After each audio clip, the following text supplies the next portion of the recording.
You should start getting things ready, don't you think? Huh? What do you mean?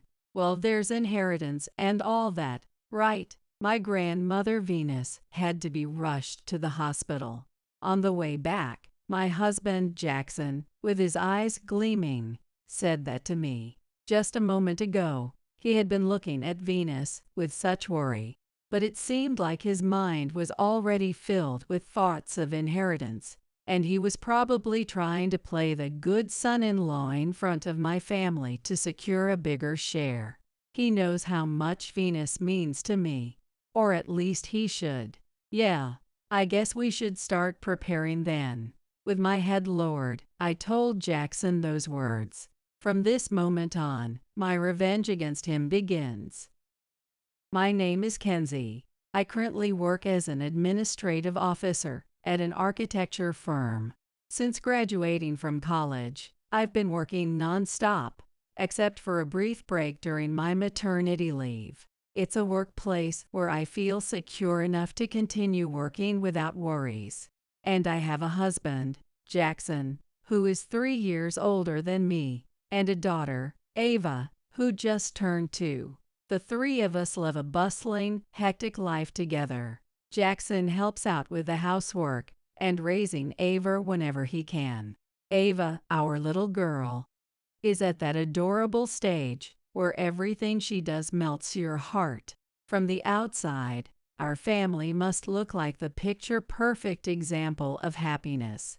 Honestly, I was satisfied with my life and assumed these peaceful days would continue indefinitely. I've always been close to my grandmother Venus since I was a child. When I was in elementary school, I would often stay at her house during the summer holidays.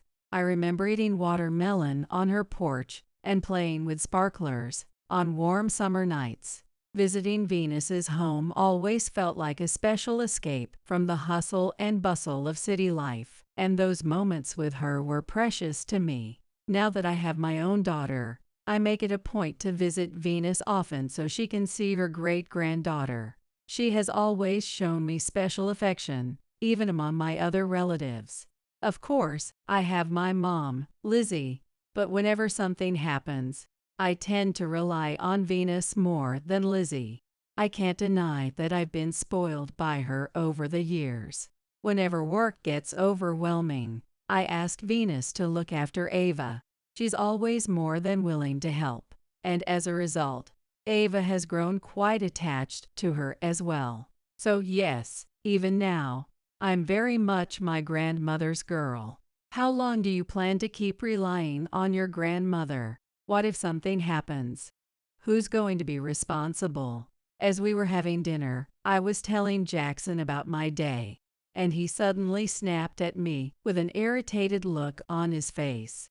But Mom is busy with work. I know it's not ideal to keep depending on Venus for child care, but this isn't a simple issue to resolve. Well, then why don't you quit your job and become a housewife, or just work part-time? His carefree suggestion, without understanding my inner struggle, made my blood boil.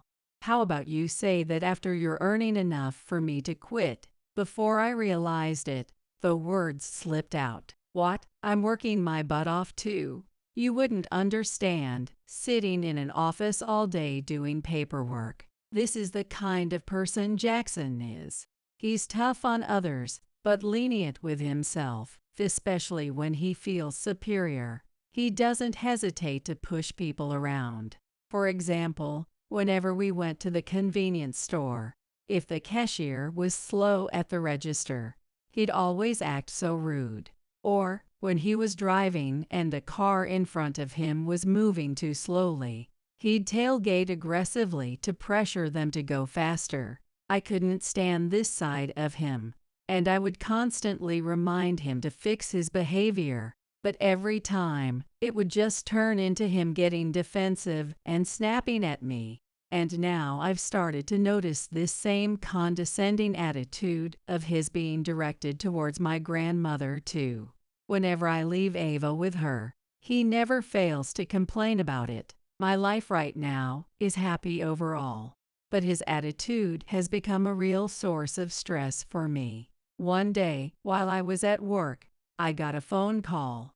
I glanced at my phone screen and saw Mom displayed. Mom. What could she want? My mother, Lizzie, had never called me while I was at work before, so I immediately got a bad feeling. Manager, I just got a call from my mother.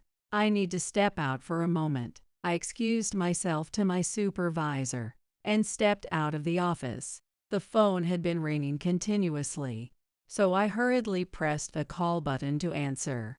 Hello, Kenzie. Her voice on the other end sounded anxious, but I was so caught up in my busy work day that all I could think about was getting back to my desk as quickly as possible.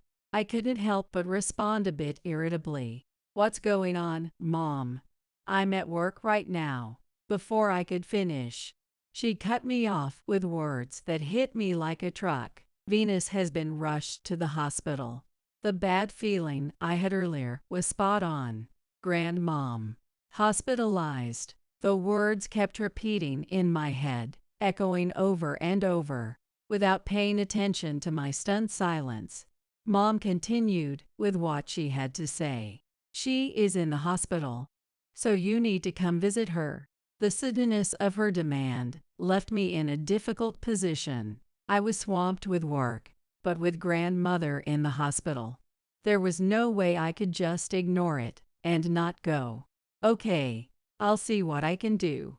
After hanging up with Mom, I rushed to my manager. Manager, could I speak with you for a moment? I asked nervously, and seeing the serious look on my face, my manager seemed to understand the gravity of the situation. He set his can of coffee down casually on his desk and asked, Kenzie, is something wrong? Actually, I just got a call saying that my grandmother has been rushed to the hospital. I explained the situation, feeling overwhelmed with guilt for needing to ask for time off. I see, that's awful. You should head to the hospital right away. But I have that urgent project with the deadline coming up. In truth, I wanted nothing more than to take him up on his offer and rush to grandmother's side. But the work I was handling was too important, and I couldn't afford to leave early. Don't worry about that. I'll explain the situation to the team, and we'll take care of it for you. Thank you so much. I really appreciate it. After expressing my gratitude to the manager, I gave him a quick bow and hurried off to the locker room. I quickly changed my clothes, called a taxi, and made my way to the hospital where Venus had been admitted. Hey, Jackson. I was sitting in a taxi heading to the hospital. Calling Jackson, I told him that Venus had been rushed to the hospital and that I might be home late. Okay, got it. Jackson only said those few words, and I found myself resenting him for being so cold. As I stewed over it alone, the taxi arrived at the hospital. The hospital where Venus had been admitted was quite large, so I wandered around, trying to find her room. Room 502. Mom had told me the room number over the phone earlier. The quiet hallway echoed as I knocked on the door softly, but it wasn't. Come in.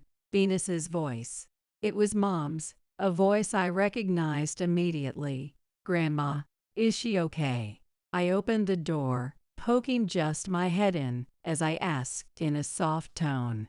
Oh, Kenzie, you got here fast. She's sleeping soundly right now, thanks to the medication. That's good.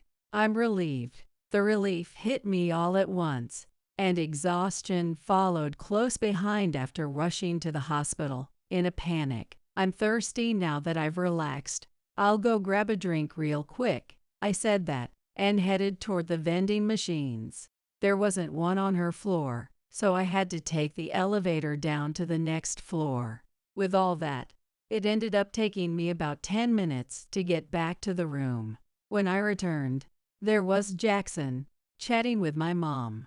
Jackson. Kenzie. Just after you left, Jackson arrived to visit Venus, too. Mom noticed I was back and gave me a bright smile. clearly pleased. Yay, it's been a bit rough, but I'm glad to see Venus is okay. If you were coming, you could have told me. I never expected Jackson to come visit grandmother. In fact, based on his curt response earlier, I was worried he might have thought this was just an inconvenience. Sorry. When you called, I freaked out a bit. She seemed fine the last time I saw her, so I rushed over after cutting my work short. Jackson responded seriously, looking a bit tense. Thanks, I'm sure Venus will be happy to hear that. I smiled as I said it, and Jackson scratched his head awkwardly. As we waited for Venus to wake up, chatting with Lizzie, a familiar voice broke the quiet. What's going on with everyone here? It was definitely Venus's voice. Grandma. Oh, Kenzie, you're here. She seemed disoriented, likely due to the medication, not fully aware she was in a hospital. But she had opened her eyes and spoken on her own, and all I could do was savor the relief of seeing her conscious. Thank goodness you're all right. Are you feeling okay? Tears welled up in my eyes, and I was too choked up to say much. So Jackson asked about her condition for me. She collapsed at home, so she had to be rushed here. When Kenzie and I heard, we rushed over to the hospital. Really?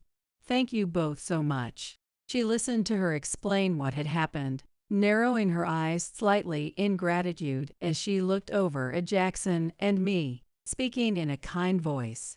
At that moment, I could hear the cawing of crows outside. It seemed that while waiting for her to wake up, the day had passed into late afternoon.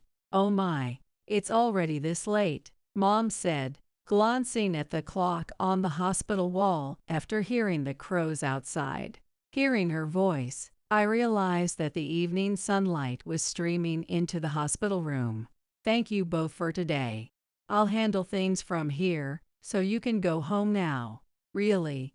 Well, I have work tomorrow, so maybe we should head out. I looked up at Jackson, standing next to me, and asked, Yeah, that sounds good.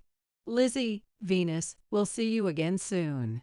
Jackson politely nodded his head, gathered his things, and walked out of the hospital room. I waved to the two of them and followed Jackson. As I hurried to catch up with him walking slightly ahead of me, I felt a wave of warmth as I looked at his back. It was because Jackson had been so dependable while talking with Mom, and when grandmother had woken up. We'd had our share of arguments recently, but at that moment, I felt glad that I married Jackson. Those were the thoughts swirling in my head.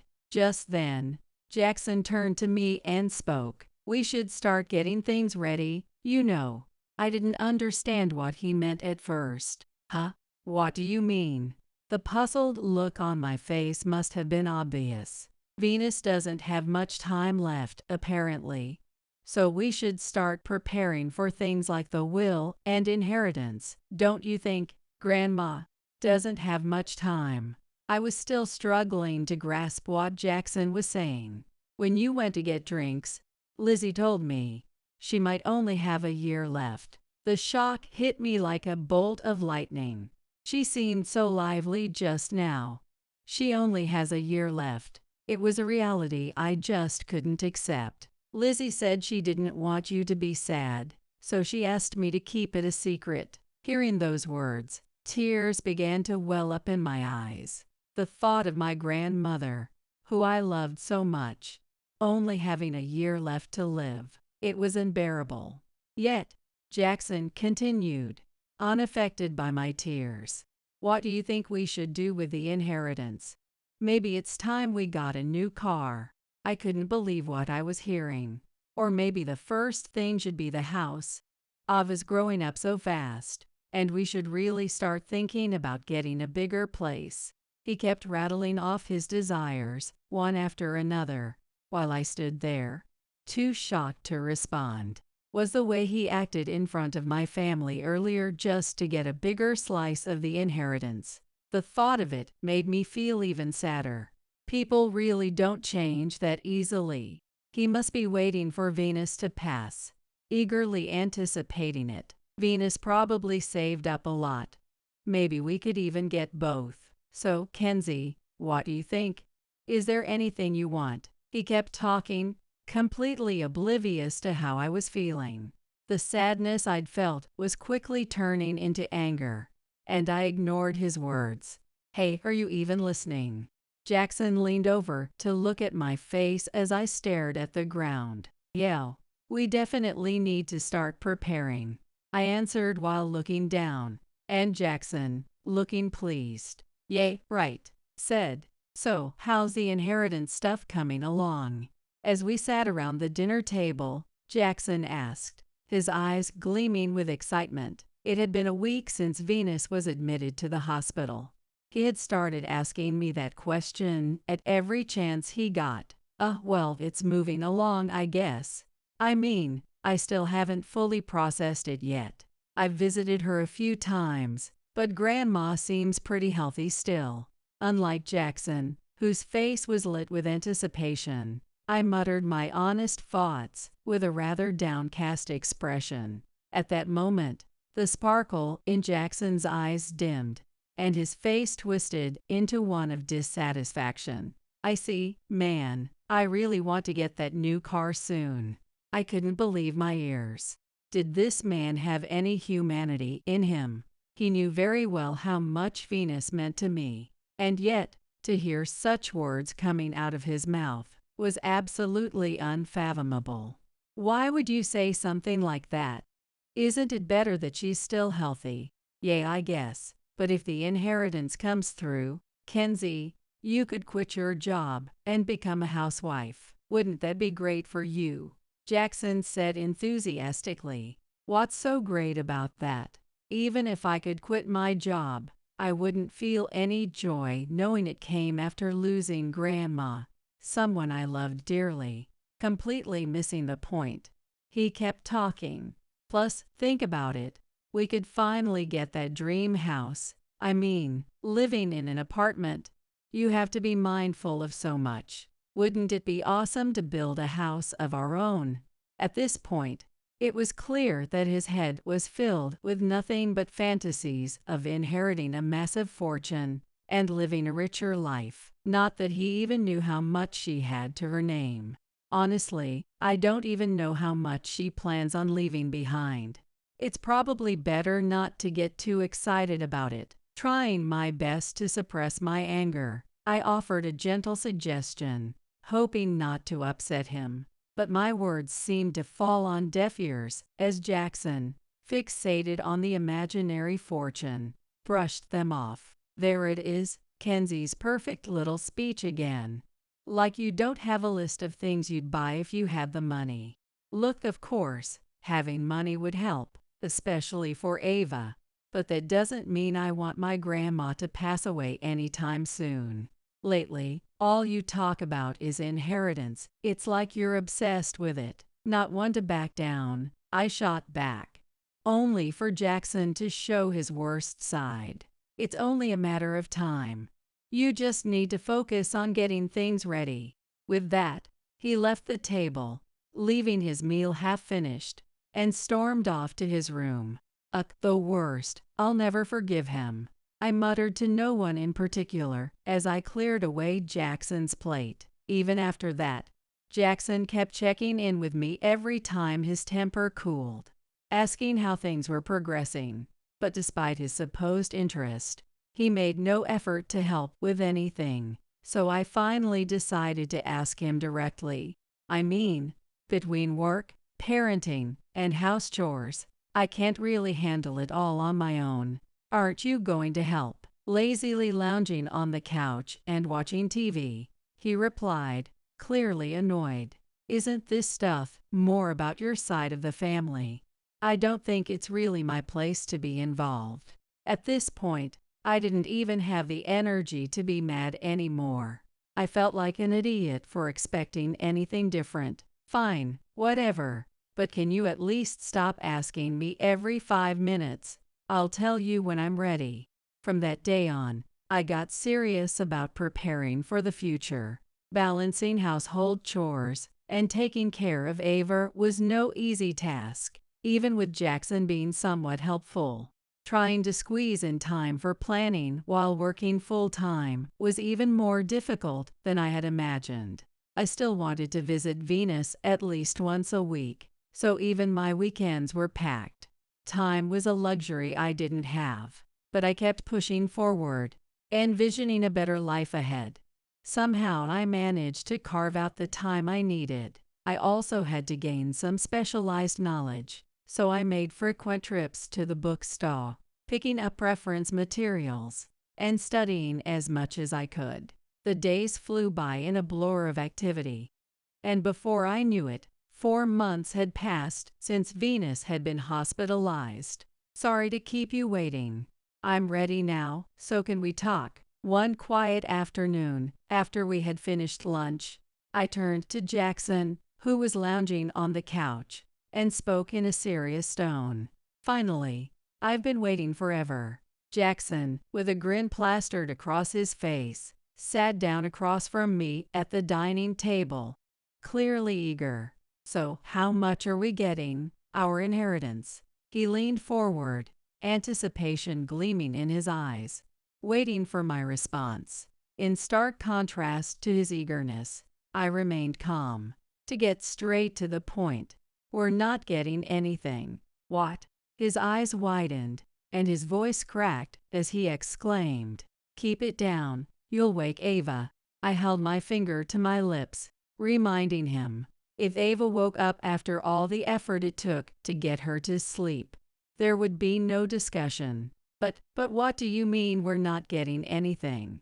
Unfortunately, grandkids don't have the right to inherit from their grandparents. Look, I pulled out my phone, showing him the research I had done beforehand. You've got to be kidding me. You should have told me this earlier. What a letdown.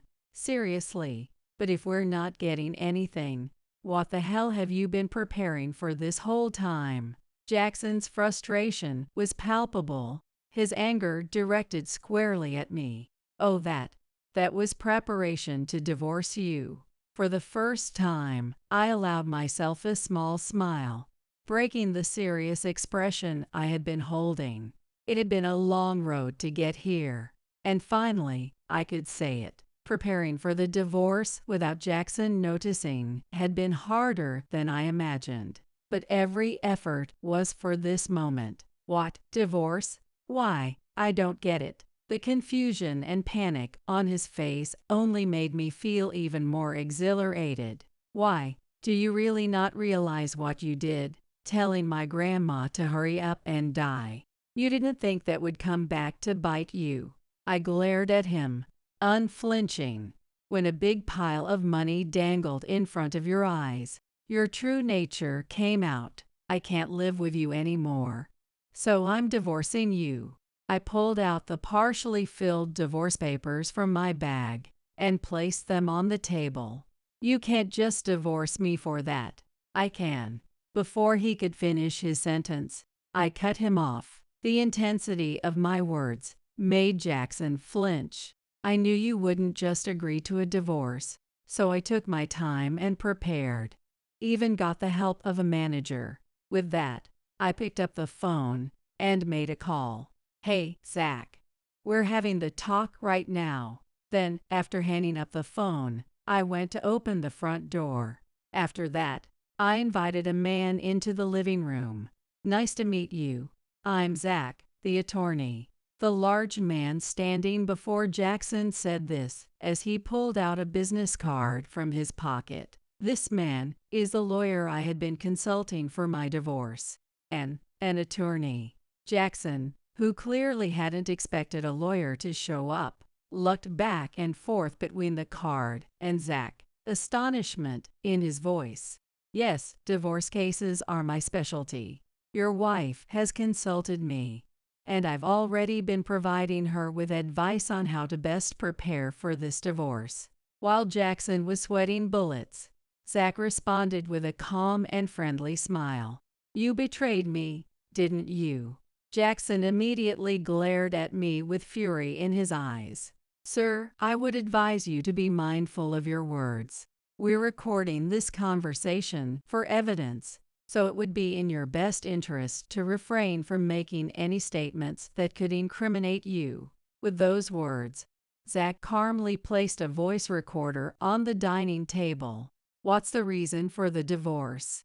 "I help with the housework and the kids. I may not make much, but I've worked hard for this family." Jackson raised his voice, frustration clearly boiling over. "You're right. I appreciate all the help you've given with the chores and raising the kids, but," as I spoke, I couldn't stop the tears from welling up in my eyes. "Ever since my grandmother was hospitalized, you've been obsessed with the inheritance, and unknowingly, you started wearing me down emotionally. Seeing your true nature, I just can't live with you anymore." Sadness, frustration, and exhaustion made it hard to think, but I forced the words out. "In short, it's because of your emotional abuse." The words I struggled to say were effortlessly summed up by the lawyer. "From what Kenzie has told me, it seems this behavior started long before the current situation." As Zach said this, he politely added, "Excuse me," and took a sip of water from his bag. I advised Kenzie to document Jackson's emotional abuse. "It's been 3 months since she came to me. Kenzie, do you have the notebook where you recorded everything?" With Zach's gaze on me, I nodded and opened the notebook, placing it on the table. "In this notebook, I've written down every instance of Jackson's abusive behavior over the past 3 months, along with the dates." "What the hell is this?" Jackson was stunned as he looked at the pages filled with detailed notes. "That's not all. I also instructed her to record any argument or abusive language using a voice recorder." "Mrs. Kenzie, do you have the recorder I gave you?" In response to Zach's question, I pulled the voice recorder out of my pocket and placed it on the table next to the notebook. "Thank you. With this, we have sufficient evidence to prove the emotional abuse Mr. Jackson has inflicted." "So you were pretending everything was normal while secretly gathering all this?" Jackson scowled at both me and Zach, his face full of resentment. "This is a legitimate process of collecting evidence. One of the common points of contention in divorce cases is the settlement and whether compensation will be granted." Without giving in to Jackson's pressure, Zach responded, "It's not just that." Saying this, I pulled out a certain document. It was a psychiatrist's diagnosis, proving that I had suffered severe emotional distress, which had affected my mental and physical well-being. I was constantly dealing with headaches caused by the mental torment you put me through.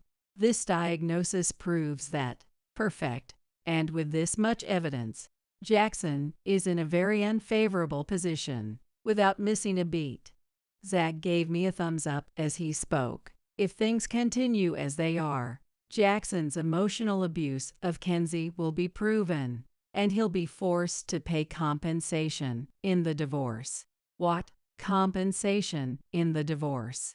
"In most cases, the compensation for emotional abuse ranges from $5,000 to $30,000. Since we have solid evidence, it's not hard to imagine a judge ordering him to pay close to the upper limit." Jackson turned pale at Zach's clear explanation, his face showing the shock. "I can't afford that. However, Kenzie has already offered that if you agree to the divorce beforehand, she won't demand the compensation, just child support for Ava. Isn't that right?" Zach gave me a meaningful glance, and I nodded firmly. "Yes, that's correct," I answered. "No matter what, we were once family. I'm not that heartless, but once the divorce is finalized, I want nothing more to do with you. I can't risk any further negative influence, and I won't allow any visitation with Ava." All the feelings I had kept bottled up inside for the last 4 months burst out towards Jackson. "Are you serious? This is such crap." Jackson slumped over, mumbling under his breath. Seeing him like that, I pressed on, refusing to let him off the hook. I can't live in this house with you any longer.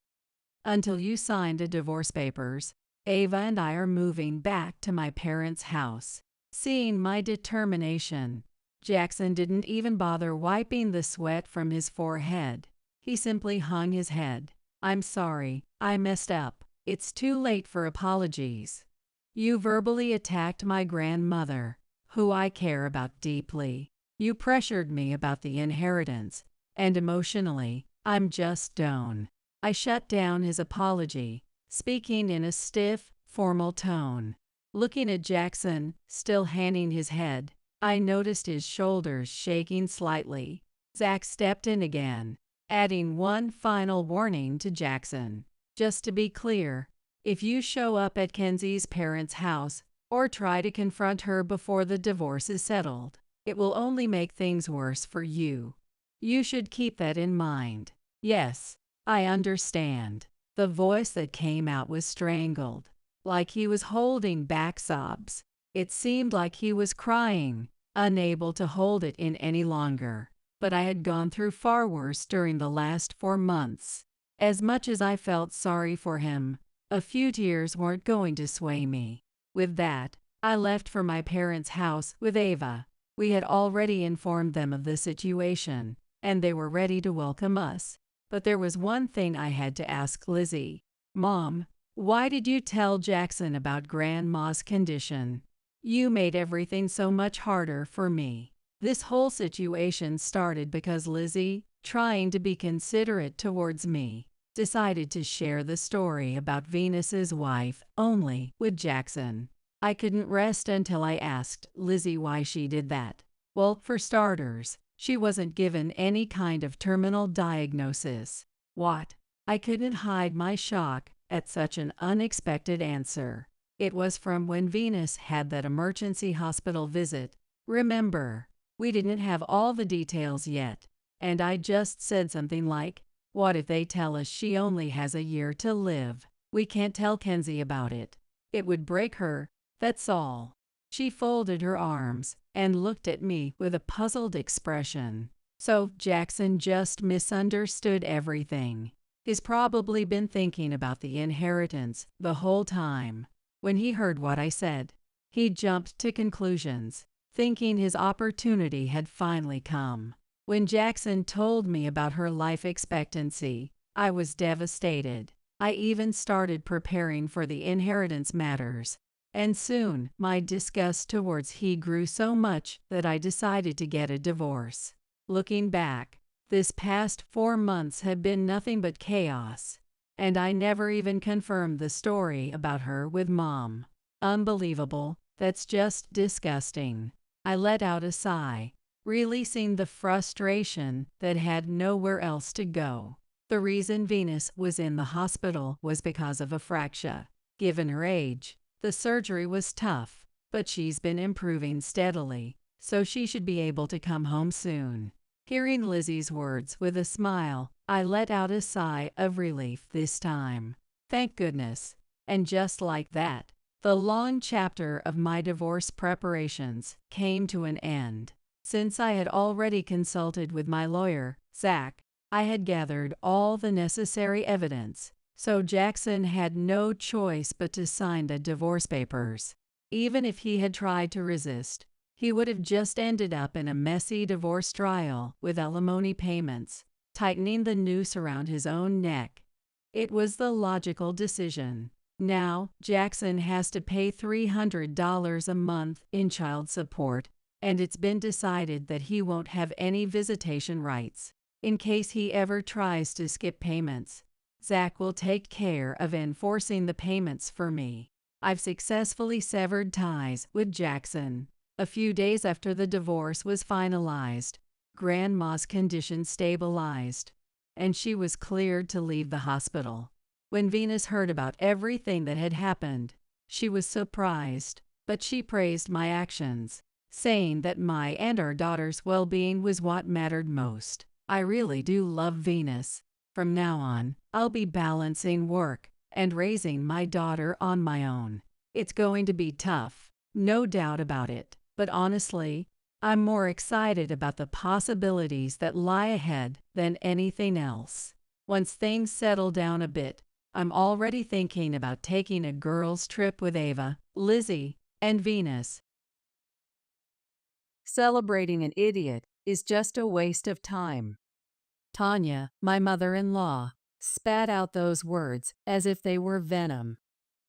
Was she really saying that my daughter Lena was an idiot, and that celebrating her birthday was pointless?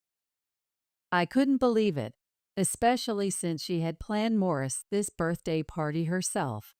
So for Tanya, today's party was never meant to be a joint celebration with Lena. It was all just an excuse to have her own birthday celebrated from the start. I glanced over at my husband Morris and saw his body trembling slightly. He must have been seething with anger too. That's what I thought when I looked at his face. But then Morris did something that made me doubt my eyes. Incredibly, he suddenly broke into a smile and agreed with Tanya's words. "You're right." I was stunned Morris by his words and attitude. Why wasn't he saying anything back when she was being so insulting and agreeing with his mom instead of defending our daughter? I couldn't help but feel suspicious of him. However, his next action nearly made me burst out laughing. "My name is Robin. I'm a 30-year-old housewife. 3 years ago, Morris, who worked at the same company and was 2 years older than me, confessed his feelings and we started dating. He was a kind and reliable colleague in the same department. Whenever I made a mistake, he would swoop in to help, and when he complimented me, he would do so with specifics. I was drawn to him, but he was also incredibly popular with the women at the company, so I had half given up on him.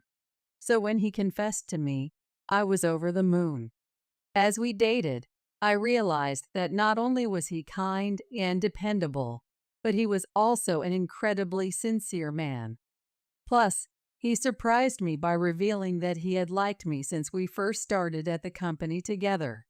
I was thrilled, and it made me like him even more, seeing how loyal he was. After 3 years of dating, the idea of marriage started to enter my mind. And then, amazingly, I found out I was pregnant with his child. I nervously revealed my pregnancy to him. "I'm not marrying you just because we're having a baby. I always intended to marry you. I'm going to love you and our child with everything I have.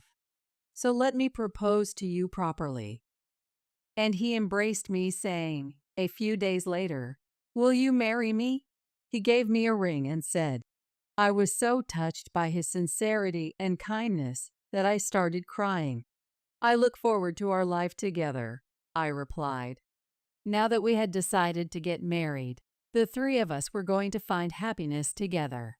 After deciding to marry, we immediately had a family meeting. Although my parents were surprised that I was already pregnant, they said, "If Morris is the father, then I'm not worried. I can't wait for the baby to be born." They were happy about both the marriage and the pregnancy. Next, we need to go greet Morris's parents. Yeah, you're right. I thought I saw a hint of unease on his face, but I figured it made sense, given we were going to announce both our marriage and pregnancy. While he had brought me to my parents' house several times, this would be my first time visiting his family home. When we arrived to greet his parents, there was a luxury car parked out front. "Robin, I'm sorry. Looks like my brothers are here too." "No worries. I'll be fine." I had thought it would only be his parents, so my nervousness increased a bit. But I felt strongly that as long as I was with him, it would be okay. More than that, I hadn't known he had brothers. He rarely liked to talk about his family, so I tried not to pry. "Morris, I didn't know you had brothers." "Oh, I have a brother named Edgar who's 3 years older than me. He works at a securities firm now and is a really successful brother that I'm proud of." he said, seeming to genuinely admire his brother. We were led into the house and sat across the table from his parents and Edgar's family. He carefully chose his words as he told them about our marriage and pregnancy. As a heavy atmosphere settled over the room, we made our request together. Morris, you need to be a proper father for Robin and the baby, Reynard said with a kind smile, softening the mood in the room and putting me at ease. Morris, congratulations. Robin, if there's anything you don't understand, just ask.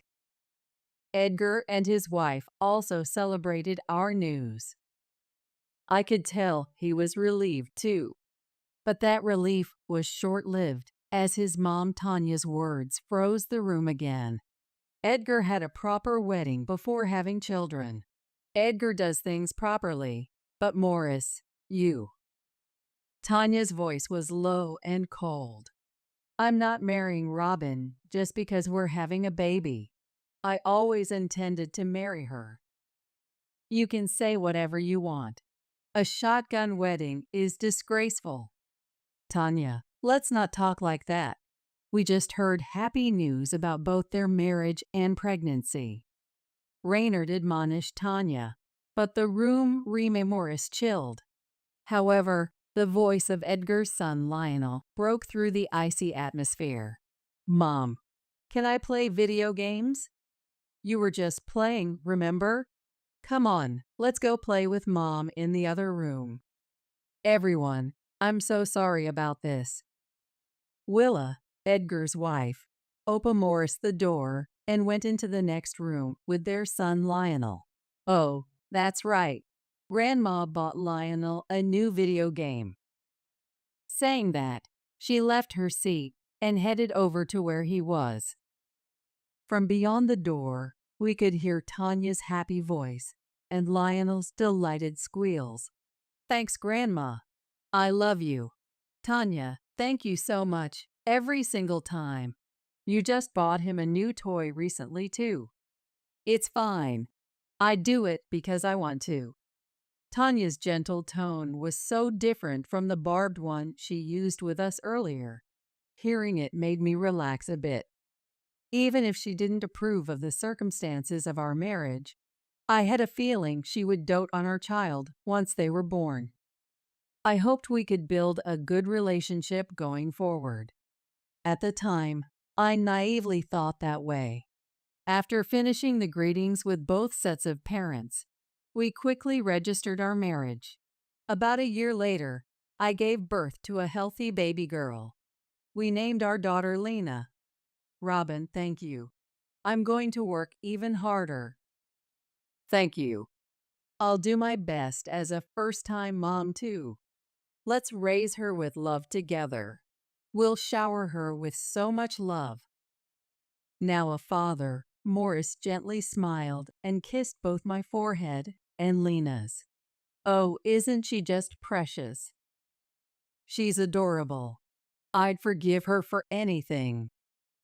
The moment my parents met Lena, they couldn't help but smile from ear to ear as they took turns holding her. Morris is finally a dad, huh? Yeah, I'm still in awe. You know, Morris hardly ever takes a turn holding her. I'm always the one carrying her. Robin. Don't tell Huey and Christy. Morris, you're going to have a tough time when Lena gets a boyfriend in the future. Morris quickly retorted. Whoa, Christy. Don't make me think about that yet. Clearly not ready for that day to come. Morris, I have to admit, I was pretty shocked when you came to ask for Robin's hand in marriage. I'm sorry about that. Nah, that's just how fathers are. Thanks for giving me such an adorable granddaughter. The room was filled with heartfelt laughter, the love for Lena palpable in the air. Seeing my daughter so cherished, my heart swelled with a happiness I had never experienced before. When we brought Lena to meet Morris's parents, Reynard exclaimed, "This is my first time holding a baby girl," with delight. However, Tanya merely said, I see, without making any attempt to hold Lena. I was surprised. The Tanya I had in mind, the one who had always spoken to Lionel with a gentle voice and a smile, was not the same Tanya I saw now. I had assumed she would be just as overjoyed as my parents at Lena's birth. "Honey, when did you say Edgar and his family are coming?" Tanya asked, averting her gaze from Lena and instead focusing on the calendar on the wall. "Next Saturday, right? Well, it's nice that Morris, Robin, and Lena are here now." "That's true. Robin, you must be exhausted." "I'll go make some coffee," Tanya said before heading to the kitchen. "Thank you." Not only did she not hold Lena, but she also brought up Edgar and Lionel when Edgar and his family weren't around, and it was just Morris and me visiting. Tanya seemed like a completely different person compared to when she was talking to Edgar or Lionel. Come to think of it, I recalled instances from our visits to Morris's parents' house before I gave birth. When it was just him and me, we were never offered coffee. But whenever Edgar and his family were present, there were always delicious pastries from a fancy bakery and high-quality tea. I couldn't help but feel that Tanya treated Edgar and Morris differently. Each time we left Morris's parents' house, a slight uneasiness lingered within me. But Morris never said anything, so I convinced myself that I was probably overthinking it. I shouldn't jump to conclusions and assume we weren't welcome. Morris had taught me back, don't make assumptions when you're working. When we worked together. Even though this was the first time we brought Lena and Tanya didn't hold her, I told myself, she must be busy. When Lena gets as big as Lionel, I'm sure she will dote on her too. I chose to reassure myself with those thoughts. My uneasiness persisted, but we continued to interact with Morris's family. "Why don't we all have a Christmas party together? Let's do fireworks together during summer vacation." Every year, we would gather at Morris's parents' house for lively celebrations during events like Christmas and summer vacation, thanks to Reynard and Edgar's invitations. Lena was still young, and with nursing and feeding her baby food, her needs were different from the adults, so I was constantly by her side.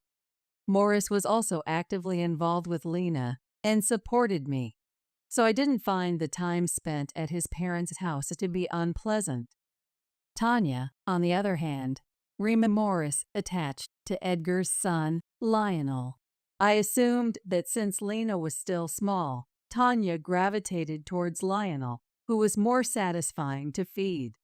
Although I still felt uneasy about the way she treated Morris and Edgar differently, there was nothing definitive, so I continued to interact with Morris's family. Around the time Lena turned Morris 2, Reynard suddenly passed away. Morris and Edgar were both quite devastated by his sudden death from a heart attack, and they both seemed to be desperately holding back tears. I was also incredibly sad of Morris by Reynard's passing.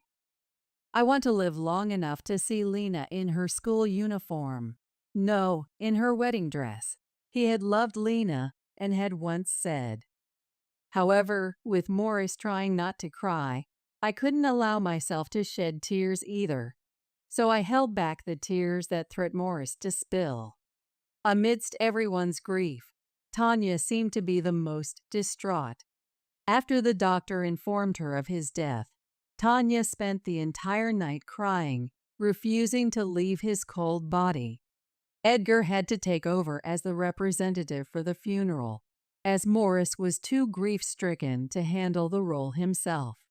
After Reynard's funeral concluded, Tanya found herself living alone in the house she had once shared with her late husband. From the day after the funeral, she started frequently contacting Morris on his smartphone. He dutifully answered every call, listening attentively to her concerns and troubles. Her calls weren't just about venting, she also had daily requests for Morris, like picking up groceries, mailing letters, or changing light bulbs, tedious errands that never seemed to end. Despite his best efforts to meet her needs, the toll on Morris was evident. In just 1 month since the funeral, his face had become visibly worn and exhausted. Even during the couple's precious alone time after putting Lena to bed, her calls would interrupt, leading to fewer and fewer conversations between us. One evening at 10 p.m., Morris's phone rang with the familiar sound of Tanya's ringtone. "It's Mom again," Morris muttered, glancing at the caller ID on his smartphone screen. I swiftly took the phone from Morris's hand and answered it myself. "Tanya, I apologize for answering instead of Morris. He's currently working on some important documents for his job tomorrow. If it's all right with you, I'd be more than happy to listen and chat with you myself." "Robin? Is that you?" "Yes, it's me. For the next 30 minutes. I patiently listened Morris to her array of complaints and stories. She started with grievances about the neighbors, eventually shifting to griping about various celebrities. Just when I thought she had exhausted all her complaints, Tanya launched into reminiscing about life with Reynard, praising Edgar's accomplishments, and offering unsolicited parenting advice. "Robin, I'm so sorry for burdening you with all my venting. It must have been quite an ordeal." "It's okay, really. If anything, I should be apologizing for leaving you to handle Tanya all on your own until now. With preschool preparations settling down and Lena's health finally stabilizing, please let me take over handling Tanya's needs. Once Lena starts preschool, I should have even more free time. Thank you so much, Robin. Marrying you was truly the best decision I ever made. But please, don't push yourself too hard." "I appreciate that. I'll do what I can manage.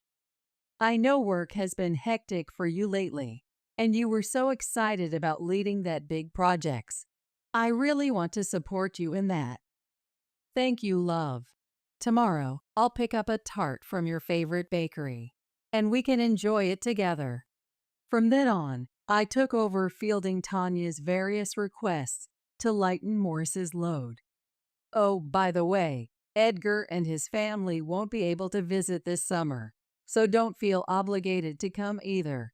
I'm sure traveling with a young child in this heat would be quite a hassle," she mentioned to Morris one day when I dropped off some items she had requested.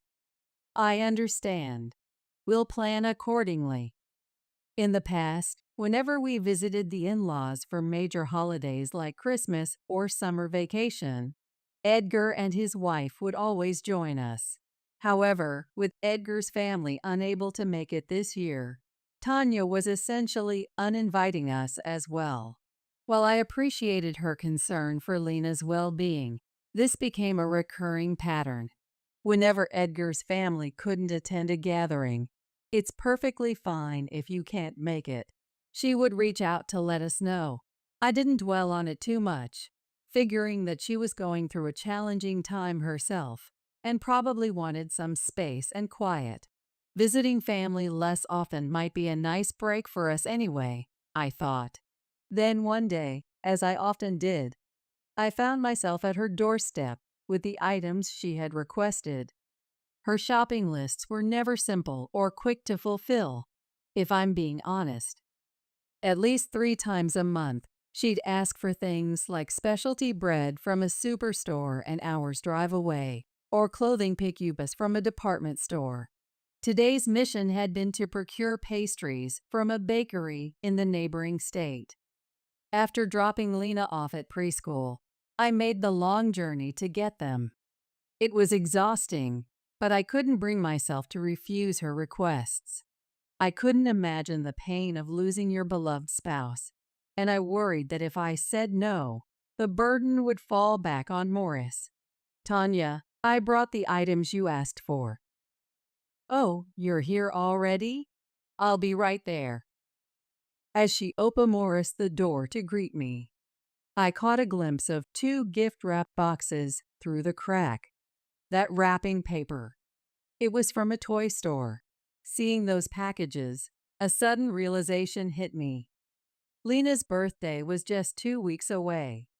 Could it be that Tanya had thoughtfully picked out birthday presents for her beloved granddaughter? I started to believe that Tanya was trying to care for Lena too. Tanya is also trying to take care of us, Lena. That made me happy. Robin, keep the Sunday after next free, okay? That day was the day before Lena's birthday. I became convinced that Tanya was trying to celebrate Lena. Of course, the three of us will be there. I was so happy that I told Morris exactly what had happened Morris today when he got home from work. Tanya is trying to celebrate Lena. I'm sure she went and bought a present herself. So Morris, is the Sunday after next okay? Let's have a joint birthday party for Lena and Tanya, whose birthdays are close. Yeah, let's do that. Morris thought for a moment and agreed. And I've been asked a favor by Tanya for that day. A favor? And on Lena's 4th birthday, our family headed to my in-laws' house, the venue for today's birthday party, with Tanya's favorite fancy chocolate cake in hand. One more favor Tanya asked of us was to go buy this chocolate cake. I want you to go buy the chocolate cake from that store. It's my birthday after all, so I want to eat something delicious. The store Tanya specified was an hour-and-a-half drive away. Moreover, the whole cakes are very popular and cannot be reserved, so there is always a long line every day. Anticipating this, we drove out early in the morning to buy the chocolate cake Tanya had specified. On Lena's actual birthday, we decided to save the character cake, and for the cake for Lena at the birthday party at my in-laws, I would bring one I made myself. Excuse us for intruding. Thanks, Morris Robin. When we arrived at my in-laws' houses, the Edgar couple had already arrived, and my sister-in-law, Willa, greeted us. From the back, we could hear the cheerful voices of Tanya and Lionel. Sorry we're late. It's okay. It must have been a hassle, going all the way to buy a chocolate cake. Willa sympathized with us in a low voice, furrowing her brows. We and the Edgar couple arranged the takeout we had bought on the large table, and the joint birthday party for Lena and Tanya began. In the center of the table, we set up the chocolate cake Tanya had specified that we had Morris up early in the morning to buy, and the homemade cake for Lena. Inside the house, Edgar was smiling softly. Happy birthday, Lena and Mom, Edgar said before the toast. Thank you so much. And Tanya responded with a soft smile. As the meal began, Tanya sat right next to Lionel, fussing over him attentively. Would you like Grandma to get you some mashed potatoes? They're delicious. Even though Lionel was already in 3rd grade, Tanya kept treating him like a baby. Willa watched with a wry smile. Mom, Lionel can eat by himself, you know. When Edgar said that to Tanya, she replied with the same gentle smile. Oh, it's fine. Grandchildren are precious, so let me dote on him. Speaking of which, Edgar, you are already studying 2 grades ahead at this age, right? So I'm sure Lionel takes after his dad and is gifted too. Oh, Mom, stop it. Edgar's slightly embarrassed voice was followed by laughter from him and his wife. Seeing this, Lena looked like she wanted to say something, so I asked in a low voice, "What's the matter?" She whispered, "When should I give it to her?" in my ear. Actually, Lena had drawn a portrait of Tanya for today's birthday party. Tanya, Lena has something she wants to give you. Is that okay? Go on, Lena. Give it to Grandma now. At my encouragement, Lena took out the drawing paper with Tanya's portrait from her backpack, walked over to Tanya. Here you go. and shyly held it out, saying, the paper Lena handed over was rolled up and tied with a ribbon. When the ribbon was untied, it revealed a portrait of Tanya with heart marks drawn on it. Neither Morris nor I had suggested the portrait as a present. Lena had spontaneously drawn it last night. Do you think Grandma will like it? Lena, who had come to show me the portrait she drew yesterday, had a face of pure enjoyment. I stroked Lena's head and replied, Grandma will absolutely love it. Everyone there was smiling as they watched the scene of Lena giving Tanya the present. But the next moment, I couldn't believe Tanya's reaction. Yes, thank you. Will you put it over there? She didn't even bother to untie the ribbon, let alone accept it, and just pointed her chin towards the corner of the room. The air in the room instantly froze at that sight. Oh, that reminds me, Grandma had something she wanted to give too, Tanya said in a spoiled voice amidst the frozen atmosphere. But Tanya seemed oblivious to the mood and went into the next room. She ordered Morris with a box wrapped in the toy store wrapping paper I had seen the other day and handed it to Lionel, Edgar and Willa's son. Here, didn't you say you wanted this, Lionel? It's the latest popular video game. Grandma went and bought it just for you. At Tanya's words and actions, the room erupted in commotion. I couldn't believe what was happening.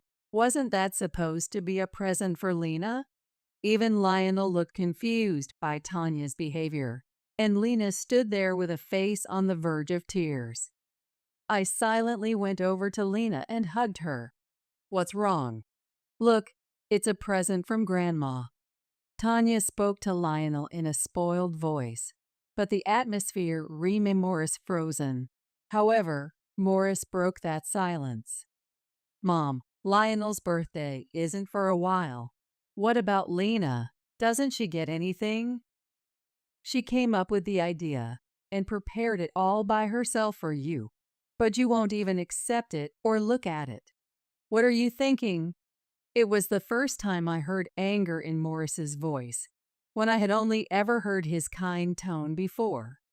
Tanya laughed mockingly, and then began spewing out the emotions she had suppressed until now, as if exploding. Why should I have to spend money on your child? I only want to spend money on smart children. Edgar has always been smarter than you, ever since he was little. That's why I thought it was okay to spend as much money on him as I wanted. And I still feel the same way now. I want to do whatever I can for Edgar and his son Lionel. But Morris, you've always been dumb, haven't you? Not only were you bad at studying, but you were also terrible at sports. I've always hated spending money on a fool like you. The money I spent on you has always been a waste, and it really frustrated me. I wanted to spend all the money and time I spent on you on Edgar instead. Spend money on the smart kid, and don't spend money on the idiot. That's the smart way to use money. I finally realized that the uneasiness I had been feeling about Tanya was correct. Even just her words now had me quite angry. But the words she spat out next made me so furious, I thought I might lose it. Celebrating an idiot's birthday is a waste of time. Tanya said it as if she was spitting out poison. Huh, what did you just say? Is she saying that Lena is an idiot and that celebrating the birthday of an idiot like her is a waste? I can't believe she planned Morris the birthday party herself and is now saying this. So for her, today's birthday party wasn't a joint celebration with Lena, but a party she threw from the start just because she wanted to celebrate her own birthday. I looked over at Morris and saw that his body was trembling slightly too. I'm sure he can't contain his anger, I thought as I looked at Morris's face. But Morris did something that made me doubt my eyes. You're right. Morris suddenly smiled and agreed with her words. I was shocked by his words and attitude. Why isn't he saying anything back when she's saying this much to him? Not only is he not talking back, but he's agreeing with her words. But Morris's next action almost made me burst out laughing. Morris suddenly started eating the expensive whole Mont Blanc cake from the famous store that Tanya had been looking forward to eating the most. Scoop after scoop, he ate half of it in no time. While Morris was eating the cake, Tanya was trembling and shouting, "Hey, stop that right now." But Morris didn't stop eating. And just like that, he quickly devoured the entire expensive chocolate cake. "Morris, what are you doing? That was supposed to be my cake. Why are you eating it?" "Edgar, don't just stand there. Say something to this idiot." "I've been looking forward to eating that for so long. This is too cruel." She shot a pleading look at Edgar and his wife, but they and their son Lionel were staring at her as if she was some unknown entity. Morris opened Morris's mouth to address the screaming Tanya. "Celebrating an idiot's birthday is a waste of time, right? Some idiot eating this cake is even more of a waste, don't you think? So I did you a favor and ate it. Oh, and this whole birthday party was pointless to begin with. If it was just to celebrate your birthday, that is. How dare you speak to the mother who raised you like that?" Tanya retorted furiously in response to his cold words. I for Morris, thinking how she could possibly call herself the mother who raised him after discriminating against him so much. "Raised me? You just used me as your personal punching bag to vent your frustrations. Whenever someone in the neighborhood insulted you or something you wanted to buy was sold out, you'd wait until Edgar wasn't around and hurl abuse at me. You've always compared me to Edgar and favored only him. But even though you discriminated between us, I never thought you'd do the same thing to my daughter. I knew you weren't an easy mom for me to deal with, but I truly believed you'd be a good grandma to Lena. That's the only reason I agreed to this birthday party." "Me? Be a grandma to that child? Don't be ridiculous. The daughter of an idiot son is bound to be an idiot too, especially a child conceived from a shotgun wedding between an idiot son and an idiot woman. Of course, she'll be an idiot. I have no desire to be a grandma to such a stupid child. Why would I ever say I want to see her?" she shouted, practically spitting with rage. I couldn't hide my disappointment. How could she say such terrible things? Not wanting Lena to hear any more of Tanya's words, I took her and Lionel to a room in the back.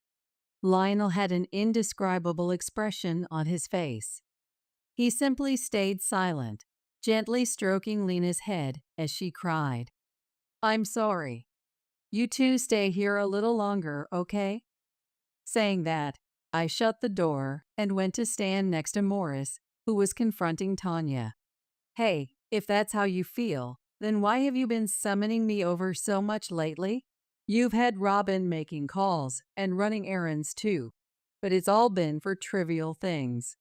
For someone who claims to want nothing to do with us, your behavior makes no sense. Menial tasks are a job for idiots, aren't they? I wouldn't dream of bothering Edgar and his family with such things. You should just shut up and do them, since menial labor is about all you're capable of." Despite her insulting words, he remained Morris calm. He simply gazed at Tanya with ice-cold eyes and murmured, "So that's your true feelings, huh? Of course it is. If Edgar and his family aren't coming, I have no desire to deal with you idiots. I thought it would be a good experience for Lionel to look after a child beneath him, which is why I called you over. But if the three of them aren't coming, I don't even want to see your faces." Tanya smirked arrogantly, crossing her arms. I held my aching head at the sight of her. Out of the corner of my eye, I could see Edgar and his wife struck speechless by Tanya's words. I see. Got it. Robin, let's go home. Saying that, Morris started gathering their things. Morris, I'm sorry, man. I had no idea things were like this. Edgar apologized to Morris, who nodded deeply. It's all right, bro. It's not your fault. She's always been good at pulling this crap behind Dad's and your backs. Morris smiled gently at a pale-faced Edgar. That's right, Edgar. You have nothing to apologize for. You were the smart child. But that one over there was the idiot, and that's why things turned Morris out this way. As Tanya said that, Edgar turned Morris to face her and spoke in a clipped tone. Mom, no. I don't even want to call you Mom anymore. Willa, let's go home too. What are you saying, Edgar? Willa, don't just stand there, say something. Tanya appealed to Willa, Edgar's wife, for help, but she ignored her and stood up. I'll pack this food up so you can take it home and eat it. It'd be a shame for such delicious food to go to waste in this environment. I bought some things Lena would like too. Make sure she eats a lot later. She divided the remaining food into 2 boxes and handed them to me. During all this, she thoroughly ignored Tanya. What are you two saying? After I've given you so much over the years, land, cars, money, you won't take my side? I was a naive idiot who believed you when you said you were giving Morris an equal share. It undoubtedly helped with household expenses, so I accepted it. But that wasn't the case at all, was it? I'll return as much of the same things as I can. And with that, I'm cutting ties with you. Edgar, have you lost your mind? As Edgar and Tanya argued, I called out to Morris. Morris, I'm so sorry. I had no idea about any of this. If he had to endure a childhood like that, of course he wouldn't want to return to the home of a mother who insulted him. You have nothing to apologize for, Robin. She seemed to act normally around you, so I didn't think there was any need to say anything that would worry you. Mom's blatant favoritism of Edgar continued even after I became an adult. But I liked my brother, and once I moved out, I was able to distance myself from her, so I didn't let it bother me. Morris had been constantly sacrificing his own well-being for the sake of those around him. I could only imagine how painful it must have been for him. If anything, I'm the one who should be apologizing for not telling you about her sooner. I shook my head at Morris, who lowered his eyebrows, looking apologetic. Morris's eyes hard on Morris with resolve, as he continued in a firm tone. If you are going to treat our daughter the same way, that's a different story. I'm never bringing Lena or you to a place like this ever again. Let's go home, Robin. Edgar must have used some extremely harsh words, because Tanya was simply slumped over the living room table, sobbing. Taking advantage of the moment, Morris and I, along with Edgar and his wife, left my in-laws' home. Lionel, thank you for comforting Lena this whole time. It's nothing. As we were leaving, I expressed my gratitude to the kind boy who had been consoling Lena. Today's events must have left a deep wound on his heart as well. After all, he found out the true nature of the grandma he had always thought was kind. He may only be in 3rd grade and still a child, but that doesn't mean he's ignorant or doesn't understand anything. He must realize that he alone was favored, and that it hurt Lena. But it's precisely because Lionel hasn't done anything wrong himself that he seems at a loss for what to do. I couldn't help but hope that this wouldn't leave a lasting scar on his heart. When we got home and closed the front door, Lena finally spoke up. Dad, Mom, does Grandma hate me because I'm as stupid? Lena mumbled in a small voice. tears welling up in her eyes. We haste Morris to reassure her. No, that's not true at all. You're not stupid, Lena. Dad and Mom love you so much, Morris said, hugging Lena's small body close. That's right. You were born loved by everyone, Lena. You're turning 4 tomorrow. I made a reservation for your favorite cake, so let's go pick it up tomorrow. I embraced my beloved Lena, with Morris still holding her. My favorite cake? That's right. With strawberries on top? Yep, it has strawberries. Yay! When we first got home, Lena seemed shocked that Grandma hated her, but as Morris and I kept telling her, "We love you so much," her smiles gradually started to return, which put me at ease. I had wanted to end my relationship with Tanya after what happened Morris today, but a few days after the birthday party, a certain incident occurred.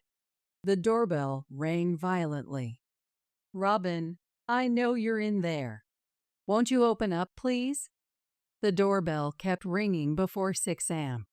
Rubbing my sleepy eyes, I looked at the door monitor and saw Tanya's figure on the screen. What do you want? I am telling you to open the door, so hurry up and come out. Thinking the commotion at the door would bother the neighbors, I headed to the entryway. However, I absolutely did not want to let Tanya see Lena, so I dealt with her outside without letting her in the house. You finally came out. Listen, I can't get in touch with Edgar and his family. I went to their house, but not only would they not let me in, they said terrible things to me. Tanya had gone to beg Edgar to take back his declaration of cutting ties, but she whisked her Morris away. Apparently, she was told, "Don't ever come back. Lionel says he doesn't want to see you either. Robin, won't you come with me? I want you to talk to Edgar and smooth things over for me. I'll forgive that idiot's son for what he's done if you do." I was so dumbfounded I couldn't say anything.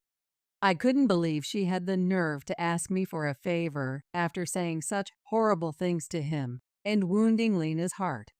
I took a deep breath and said to her, "You have no idea how amazing Morris is. He's an indispensable person at his company. Not only is he kind and dependable, but he's also smart, looks out for his juniors, and is well liked by everyone. Robin, what are you suddenly going on about? Never mind that. About Edgar and the others. He is incredibly important to me too. I have no desire to listen to the requests of someone who insults him and causes trouble for him. I hated all the phone calls and favors you asked of me. I couldn't care less about celebrity gossip, and it was a huge burden to do your shopping for you when your legs work just fine. But because you're Morris's parent, and I thought you were suffering after just losing your husband, I tried to be there for you. But I won't do that anymore. I don't even want to talk to someone who insults Lena, Morris, and me. Please leave now. Don't get so full of yourself, woman. Who do you think you're talking to? Just as I was about to retort that she was nothing more than a disruptive old hag, I heard the sound of the front door opening. What are you doing here? It was Morris who came out. He had taken time off work for the move, so he was home today. The truth is, after the birthday party, we had decided to move somewhere. Tanya couldn't interfere with us at all. Morris, who had been making preparations for the move these past few days, stood in front of me and faced Tanya. You bastard! It's your fault. Edgar and the others declared they were cutting ties with me. How are you going to make this right? Is that so? Then don't try to get involved with this bastard.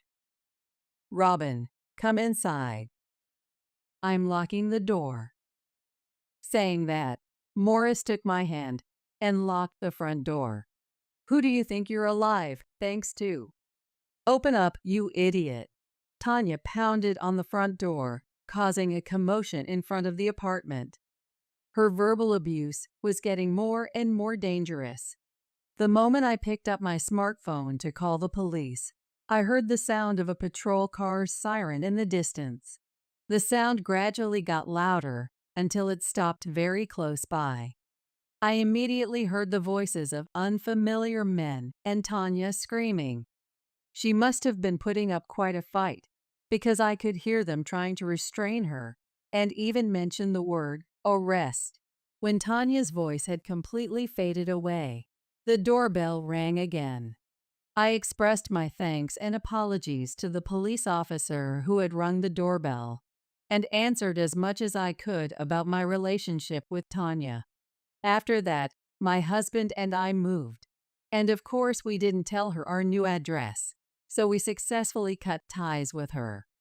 Apparently, Edgar and his wife, Ritter Morris, an amount equal to the cars and gifts they had received, moved out, and Ritter Morris the land. When they moved, they didn't provide their new address. Their last communication was, "This should cover what we owe you." Then Edgar, his wife, and everyone else changed their phone numbers. As a result, it seems Edgar and his family were also able to sever ties. In the end, Tanya, now alone, finally sought help from her siblings at this point. But no one is happy about a distant elderly relative suddenly showing up out of the blue, even if they are siblings. They were all around her age and had their hands full, just taking care of themselves. Tanya barged in acting, all high and mighty, expecting them to take care of her, and trying to order around her siblings, sons' wives, and grandchildren who lived with them. "Please, just go into a nursing home." They almost kicked her out, saying, but Tanya refused to change her attitude, insisting it had to be a high-end facility with lots of amenities. The reason she could be so pushy was because she was the eldest daughter. Tanya, who had inherited a considerable sum from her deceased parents, plus the inheritance from Reynard, had more funds than anyone else. Even so, Tanya looked down on everyone except Edgar as fools. She hated spending money and pressured her siblings. "You're my younger siblings, so you all should take care of me," who had inherited the same amount, saying. In the end, Tanya apparently got into the high-end facility she wanted. But to the kinds of people who could afford such a high-end facility, she was an exceedingly vulgar woman they wanted nothing to do with. As a result, the other residents avoided her, and the staff apparently became her outlet. She complained Morris in nasty ways about trivial matters, making herself hated by everyone and treated as a problem resident. But that quickly came to an end, too. With no one willing to interact with her, and no family, siblings, or relatives ever coming to visit, her dementia progressed rapidly. She got to the point where she didn't even know who she was or where she was, which made her easier to deal with in a way. After that, Tanya's siblings changed the payment method, so it was automatically deducted from Tanya's assets rather than paid by them. As long as she has money, it seems Tanya is living happily in the high-end facility. Today, too, Tanya can't even remember Edgar, who was so important to her, and has reached a state where she simply spends all day in bed. As for Morris, after completely cutting ties with Tanya, he quickly rose through the ranks at work. Perhaps because he was freed from Tanya's curse of calling him a child who can't do anything and a foolish man, his complexion visibly improved. He was full of motivation, and with his innate character, he was able to work together with his team to achieve even better results. Tanya's hold on Morris must have been a terrible curse for him. I felt relieved to see Morris in good spirits. And now, I have a baby in my belly. Lena, you're going to be a big sister soon. Yeah, I can't wait. All right, Dad's going to work even harder. You're working hard enough as it is. Don't overdo it, okay? We moved to an even more spacious high-rise apartment for the second time, thinking about our growing family. After the birthday party incident, we grew closer to Edgar's family. I thought they might cut ties with us too, but to Morris, Edgar is his precious brother. Now that Tanya is gone, he's happy he can have an honest relationship with him. Lionel has become a great older brother, and he gets along well with Lena too. Once Willa and I have recovered from giving birth, we're planning a big family trip together. There are no seats for the poor. Standing as if blocking the path between the bride and groom, the bride's mother, Susanna, stood. The bride, Sharon, seemed puzzled by her mother's actions. We felt the same. I exchanged glances with my son, Parker. Today is Parker and Sharon's wedding ceremony. It's supposed to be their big day, yet somehow, Susanna is dominating the scene. I looked at Susanna. She looked down on Parker and me completely. I see. Then, it can't be helped. Shall we go home? Yeah. We decided to leave the venue. I could hear Sharon seemingly pleading with her. Susanna doesn't think she's in the wrong. She thinks it's our fault, being poor and from a single-parent family. But I disagree. What's so sinful about being a single-parent family? And what's inferior about it? I'll show Susanna. The seriousness of a mother who raised her son on her own. My name is Diana, 50 years old. I was blessed with my only son, Parker, when I was 25. However, my husband, Carter, met with a traffic accident shortly after Parker was born and passed away. For the past 25 years, I've raised and supported him. I didn't remarry. I worked tirelessly in part-time jobs. All that hard work was about to be rewarded. I've got a girlfriend. I want her to meet you. How much that saved me. But Parker's engagement brought new turmoil to our home. What's Parker's annual income? The first words were not a greeting but a question. It was a luxurious mansion. As I was amazed by the surprisingly comfortable chairs, Parker's fiancée, Sharon, and her mother, Susanna, appeared. As Parker hesitated to reveal his income, Susanna snorted arrogantly. Is that all? Mom! Please stop! Sharon frowned. I must have had a similar expression. My honest opinion was that Susanna was rude. Thank you for coming today, Sharon said, trying to smooth things over. I've made tea with my favorite brand. Don't bother. These people wouldn't know the difference anyway. Mom. Sharon looked hurt. Parker, sitting opposite Sharon, said, Maybe I can't tell the difference in taste, but I want to hear what she wants to say. Parker, thank you. Finally, a smile appeared on her face. Susanna watched the exchange between the two with a look of annoyance. She doesn't seem to approve of their relationship. May I have a moment? What is it? I was beckoned by Susanna to another room. Apparently, she didn't want to cause Sharon any more discomfort. That meant the upcoming conversation was bound to be pointless. What nerve! Pardon? Your son! How dare he propose to my daughter with such a low income? Susanna raised her voice hysterically. I was speechless. Parker graduated from a fairly well-known university, and his job is not bad. And he met Sharon at his workplace. Meaning, in terms of income, they are not inferior. Yet, she unilaterally treats him as the bad guy. The heir to this house is her brother. So, she will eventually marry and leave this house. So, that's your dissatisfaction? Of course! Her face turned red with excitement. I had a detective check. You are a single-parent family. And what of it? I tilted my head. I've never felt inferior for being a single-parent family. Sure, there were days when I came home late. Those times, I might have made Parker feel lonely. But as a result, he grew up to be a fine person. I'll protect Mom for all the hardships we've faced. I'll never forget him saying that on his 18th birthday. True to his word, he has been striving. He went to university on a scholarship, always keeping his grades at the top. After graduating, he got a job at his current company. He's my pride and joy. I couldn't just stand by when someone spoke ill of Parker.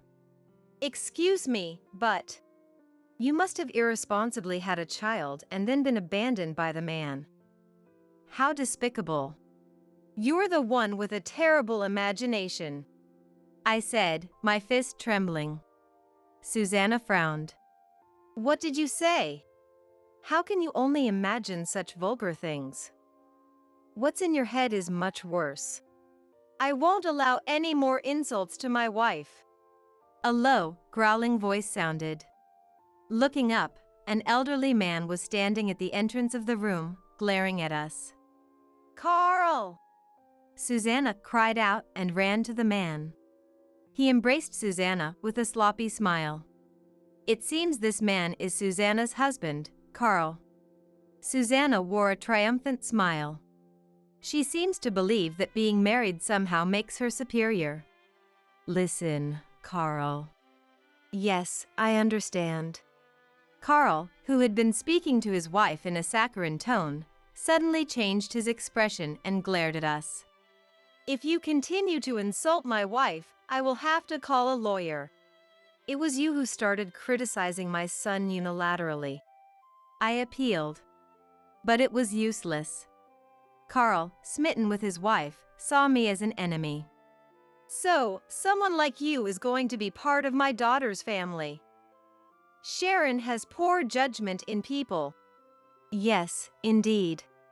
The couple looked down on Parker and me together. As I was at a loss for words, footsteps could be heard. Stop it, both of you. Sharon. I thought it was strange that you suddenly disappeared, so I came looking for you. Parker said with a voice trying to suppress his anger. Sharon, I'm sorry. We're going to leave now. Parker. Sharon looked down, seeming lonely. Parker momentarily made a face as if he was about to linger, but then he quickly changed his expression. Let's go, Mom. Yes. Parker took my hand and started walking. Susanna's voice was thrown at our backs. Don't ever come back to our house again. As if we would, I thought. Sharon did nothing wrong. Rather, it was sad that she was caught between her parents and us. I just couldn't forgive her parents. What should I do? Is it okay to just watch over their relationship? Hey, Parker. I have no intention of breaking up with her, Parker said, seemingly sensing my feelings. His eyes looked down, filled with apology. I'm really in love with her. So, with those words and expressions, I made up my mind. I'll support you too. Mom. He must have thought I would oppose it. Parker smiled, relieved. And his smile made me smile too. I've been quietly watching over their relationship. Since then, we haven't met her parents. Sharon seems to avoid the topic, and when she comes to our house, she talks about other things. Naturally, Parker leads the conversation. He makes sure not to immerse themselves in their own world, always including me in their talks. I'm very grateful for that. Mom, about the venue. The venue? What about it? I tilted my head, and the two exchanged looks. Mom, get it together. We just talked about it. About our wedding ceremony. The wedding ceremony? I exclaimed foolishly. So, you're finally getting married. Although our parents are against it, it's our life. Sharon seemed complicated, but determination was at the root of it. Sharon had chosen to walk through life with Parker. As a mother, could there be anything more gratifying? I think highly of Sharon. If she can support Parker as his wife, there's nothing more reassuring. I was teary-eyed. Parker noticed and panicked. "Mom. Sorry, I know it's too early to cry, but..." I hastily wiped away my tears. Sharon offered me a handkerchief. A white handkerchief with scattered light blue clovers. "Diana. Thank you." I was happy. Having such a kind son and his bride by my side. But this feeling of happiness was cruelly shattered. The nightmare began at the wedding ceremony venue. "Oh?" I stopped in confusion. I couldn't find my seat anywhere in the venue. I walked around the venue to check, but still, there was no seat for me. Perhaps it was a mistake by the staff. Thinking this, I approached a staff member. "Excuse me. Are you still here?" The response came not from a staff member but from Susanna. She stood with her arms crossed, laughing unreservedly. "Shouldn't you take a hint by now? This marriage is very important to our family," Susanna said with a voice that looked down on me. Indeed, Susanna had arranged the entire ceremony. All of Sharon's preferences were rejected, and Parker's opinions were ignored. "Mom, wait." Sharon and Parker approached, looking concerned. Susanna stepped between them, standing protectively like a mother shielding her children, blocking the bride and groom. And then she said those words. "There are no seats for the poor." Ah, I see. So, there was never a seat for me from the beginning. Understanding this, I was filled with a sense of emptiness. "Shall we go home?" "Yeah." Parker took my hand and we started to leave. Sharon seemed to be pleading with her mother. But Susanna remained unfazed. Thus, the nightmare of a wedding ceremony ended. As we got into the car, Parker received a call on his mobile phone. It was from Sharon. "Are you two okay?" "Yeah, sorry for leaving you alone there." "It's not your fault. It's my parents' fault." Her voice was clearly dejected. Parker must have wanted to stay by her side. I lifted my face and said, "Stay with Sharon." "But I can go home alone." I tried to remember how to smile, but my expression was stiff. "Sorry." After hesitating, Parker went back to the venue. Driving home, I wondered, what's so wrong with being a single-parent family? Susanna had mentioned hiring a detective. If so, she didn't understand anything about him at all. But maybe that's for the best. I realized then what I was about to do. It's clear. I will give that hateful woman what she deserves. I have all the cards in hand. Susanna must have only paid attention to what was convenient for her. So she hadn't noticed. I returned home and waited for him. Parker came back with Sharon. "I'm sorry about my parents." "It's okay." I had regained my calm demeanor. The two seemed relieved. Looking at each other with reassurance, I said, "I'll contact Walker." "Eh?" Parker's smile faded. Sharon looked puzzled. "What's wrong?" "Walker is my grandfather. He's the president of the Woodward Company." Such. Sharon seemed to understand the situation. She spoke in a flustered manner. "Is there no other way?" "We've reached our limit," I said in a low, moaning voice. "Walker promised me when Carter passed away. He said if there was ever any trouble, he would definitely help." That's right. The day Carter was in an accident and never returned. "Do you want us to take Parker in?" "It must be hard for a woman alone." Walker, Parker's grandfather, my father-in-law, had offered. But I had shaken my head. I will raise him by myself. So be it. Walker had promised. The moment to fulfill that promise had finally arrived. Dad was supposed to be the successor of the company, Parker said, looking down. That you were the grandson of the president. I kept quiet because I didn't want to be judged by Grandpa's prestige. I understand that, but I wished you had told me. Sharon's voice had completely fallen. It's not surprising. The Woodward Company is a globally renowned corporation. Having someone with such a company as their backing, Susanna has made an enemy. They're finished. The retaliation began immediately. Our business partners are withdrawing one after another, it seems. So, I nodded without surprise. Since then, Sharon had returned home only once to collect her belongings and hadn't returned to her parents' house. She's essentially living at our house now, helping with household chores wherever she can. But the look on her back is far from that of a blissful new bride. Right now, she is caught between her family and her marriage. It must be hard for her. Parker is worried about her exhausted state.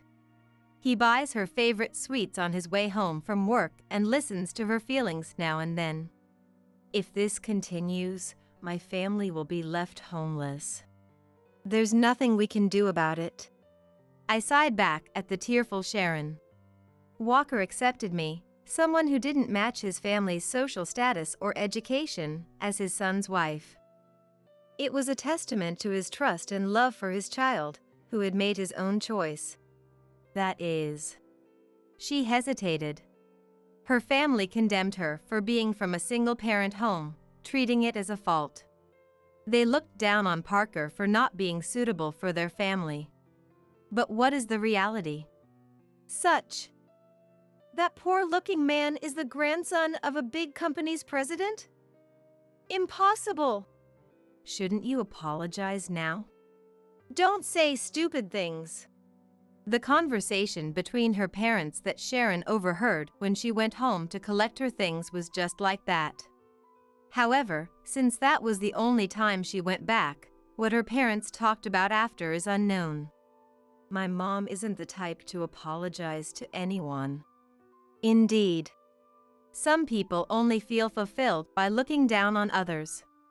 Such petty people. And also pitiable. What if you suggest apologizing to your family? It's impossible. Or rather, it would be pointless. Doing that would only make my mom more stubborn. What a troublesome person. He was frustrated. Sharon, too, shook her head sadly. It seemed there was no solution for them to improve the situation. Nor did I have one. Or rather, I had no intention of stopping it. They were intoxicated with power, looking down on others, unafraid to trample on those around them. And by misjudging who to look down upon, they are now on the receiving end. It was only a matter of time before they were crushed by power. What would they do then? If they're as competent as they boasted, they'll manage on their own. Diana. Sharon finally broke into tears. Mom, that's enough, isn't it? Maybe it's time to call Grandpa. Just then, Sharon received a call on her mobile phone. Sharon looked up, wiping her tears to check the notification. Her eyes widened in surprise. Mom. Go ahead. They might have their reasons too. Yes. I encouraged her, and Sharon reluctantly answered the call. A loud voice could be heard from the phone even from where I was. You traitor! Running away as soon as our family is in danger. Aren't you ashamed? I'm not running away. Sharon sounded somewhat indignant. Understandably so. She hasn't run from anyone. Yesterday and today, she's been facing reality. Worrying about her family while choosing to stay with us. Not to ingratiate herself with us, but to stop me. Sharon became more assertive. Mom, do you see now? Judging people superficially is what led to this, right? Don't act like you understand. The voice of Susanna, furious. Sharon, in contrast, was calm. Maybe her suffering has given her something to think about. Why did you have to be so cruel? I wanted to get along with my new family. But you couldn't do that. That woman doesn't fit into our family. Susanna seems to have narrowed down her disdain to me alone. I bit my lip. Yes. I am just an ordinary woman, born into an average family, without notable education, looks, or anything. But someone accepted and loved me for who I am. He was from a prestigious family, and at first, I was intimidated. But eventually, we were drawn to each other and decided to marry. Do you have any regrets? That's all Walker asked. There's no way I would. I can't forget his face when he answered. The warm and reliable profile of him saying he would protect me. Yet, Carter broke his promise so easily. He left for heaven alone, leaving me behind, my dearest. Tell Susanna. What should I tell her? I cut through my self-mockery and said in my usual tone, that I'm giving you a chance. What a proposition.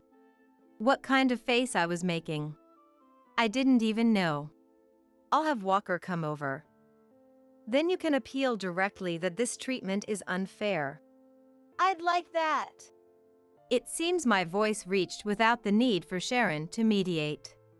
Susanna said with a voice that seemed to put forth her last bit of defiance. Getting upset over such a trivial matter and opposing us. It may be trivial, but I don't mind being the focus of attacks and insults. But what about Parker, whose mother-in-law will be a woman with such a character? When will he too start receiving poor treatment? This isn't just about pride. It's a fight of a mother worrying and protecting her child. Susanna seemed not to understand that. The direct confrontation that ensued turned out to be quite pitiful. I'm terribly sorry. For what, exactly, are you apologizing? As soon as Carl entered the room, he apologized deeply. Walker sat on the sofa, observing the couple. Susanna looked down on Carl with disdain. Carl! Won't you bow your head too? It's entirely our fault. He began to sob. I stood beside Walker. Parker and Sharon were not allowed to attend. It would be too cruel a scene for them to witness, Walker decided. Entirely? Walker's eyebrows twitched. Explain specifically. What did you do, and what was wrong? That is... Carl fell silent. It seems he couldn't answer the question. No wonder. They don't truly think they're in the wrong. They're just apologizing to placate Walker, waiting for the storm to pass. Like a child scolded by a teacher at school.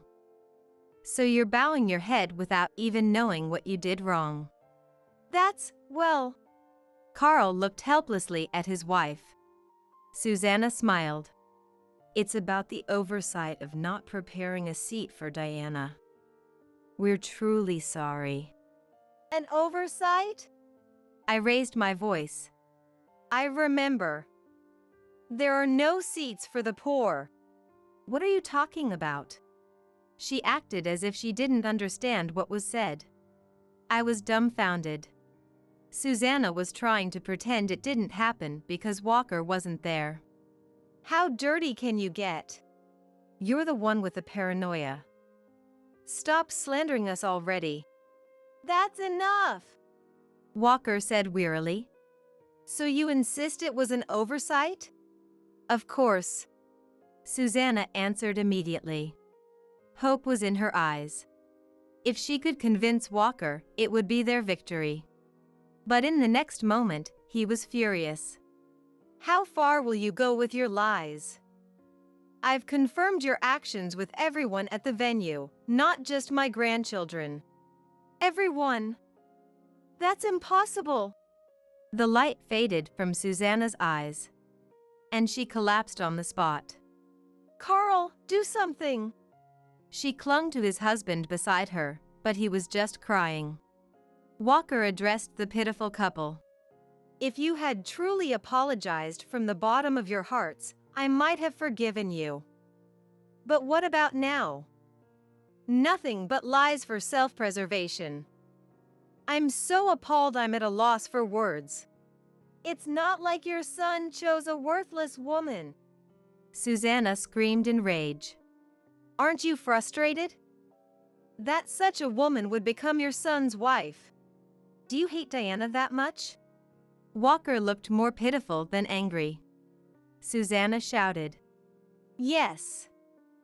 I didn't like that woman. So I was mean to her. Just for that, why should I suffer like this? Because that mindset is incompatible with mine. Walker's voice was instructive. I wanted to understand what kind of person Diana is. Saying so, Walker looked at me. I instinctively straightened up. Walker exuded the aura of a sage who had attained enlightenment. Carter wouldn't choose a strange woman. So, there must be charm in this person. I wanted to know that charm by talking. What a waste of time! Susanna scoffed, but he remained calm. Diana is good and hardworking. She raised my grandson alone commendably. Carter's judgment of people was not mistaken. Yes. Exactly. Carl seized the opportunity to cozy up to him. He seemed to be looking for a chance to seek forgiveness. My wife is quite different. Susanna lacks judgment in people. That's why she targeted Diana and Parker.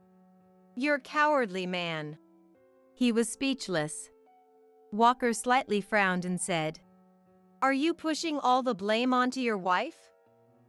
First off, if that's the case, you're at fault for choosing a woman with no judgment. That's enough! Susanna yelled. All eyes turned to her. Susanna twisted her lips and said, President, you really want to side with Diana, don't you? Of course. Walker nodded. Then, talking is useless. I think so too.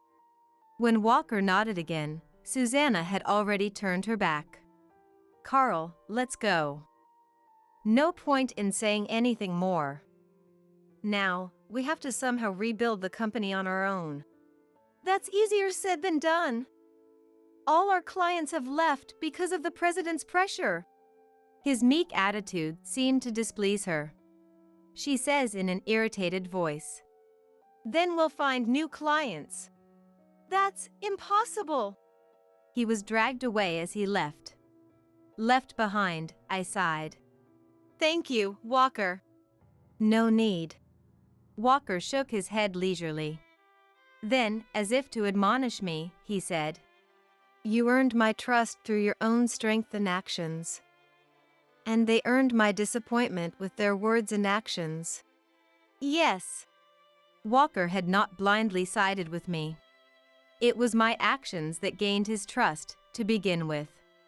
Meaning, if I were to stray from the path, he wouldn't help me anymore. I'll remember this. I bowed deeply to Walker. The situation of Susanna and her husband's downfall was conveyed through Sharon. She has been staying with us, and since then, she has started to contact her. Sharon, come back home now. You need to help with the business. No, Mom. I'm not coming back. Determination was evident in Sharon's eyes. You want to marry me off to a wealthy family, don't you? You child. It seemed I had hit the mark. Her growl was audible even from here. You've changed. But... It's okay. I smiled reassuringly. Sharon nodded and handed me the phone.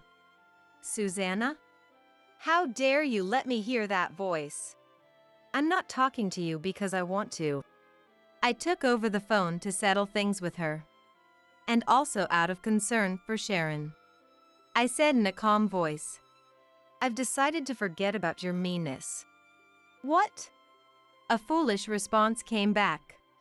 I continued, "I don't want to be involved with you forever. So, I decided to forget about you. Hating someone is just tiring, and there's no benefit to me." "Don't talk pretentiously," she snarled like a carnivore. "I won't forget you. I'll hold a grudge against you for life." I understood why Walker didn't accept Susanna's apology.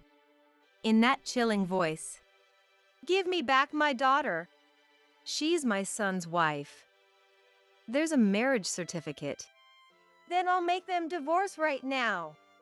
To the shouting Susanna, "That's impossible," I said. "It's something she should know. Sharon is pregnant with Parker's child." What?" That was all Susanna could say before falling silent. She seemed unsure of how to react. After a pause, Susanna spoke, her voice trembling. "Please, give me back my daughter. I don't want the child in her belly." "Are you still saying things like that?" I sighed. Looking at Sharon, she was gently caressing her not yet prominently swollen belly. Could she possibly think about abandoning her born child and returning to her parents' home? That's unimaginable. Being a mother herself, how could she not understand? "Do you intend to separate Sharon and her child?" "If she has a child, she won't find another marriage." She was being selfish, apparently planning to use them for her own convenience. "Don't get involved with Sharon anymore. I am her mother." Susanna weakly protested but didn't give up. "Give her back." "Don't be unreasonable." I'm hanging up now. "Wait. The pregnancy, that's a lie. She can't be that." She was panicking. "Let me talk to her again."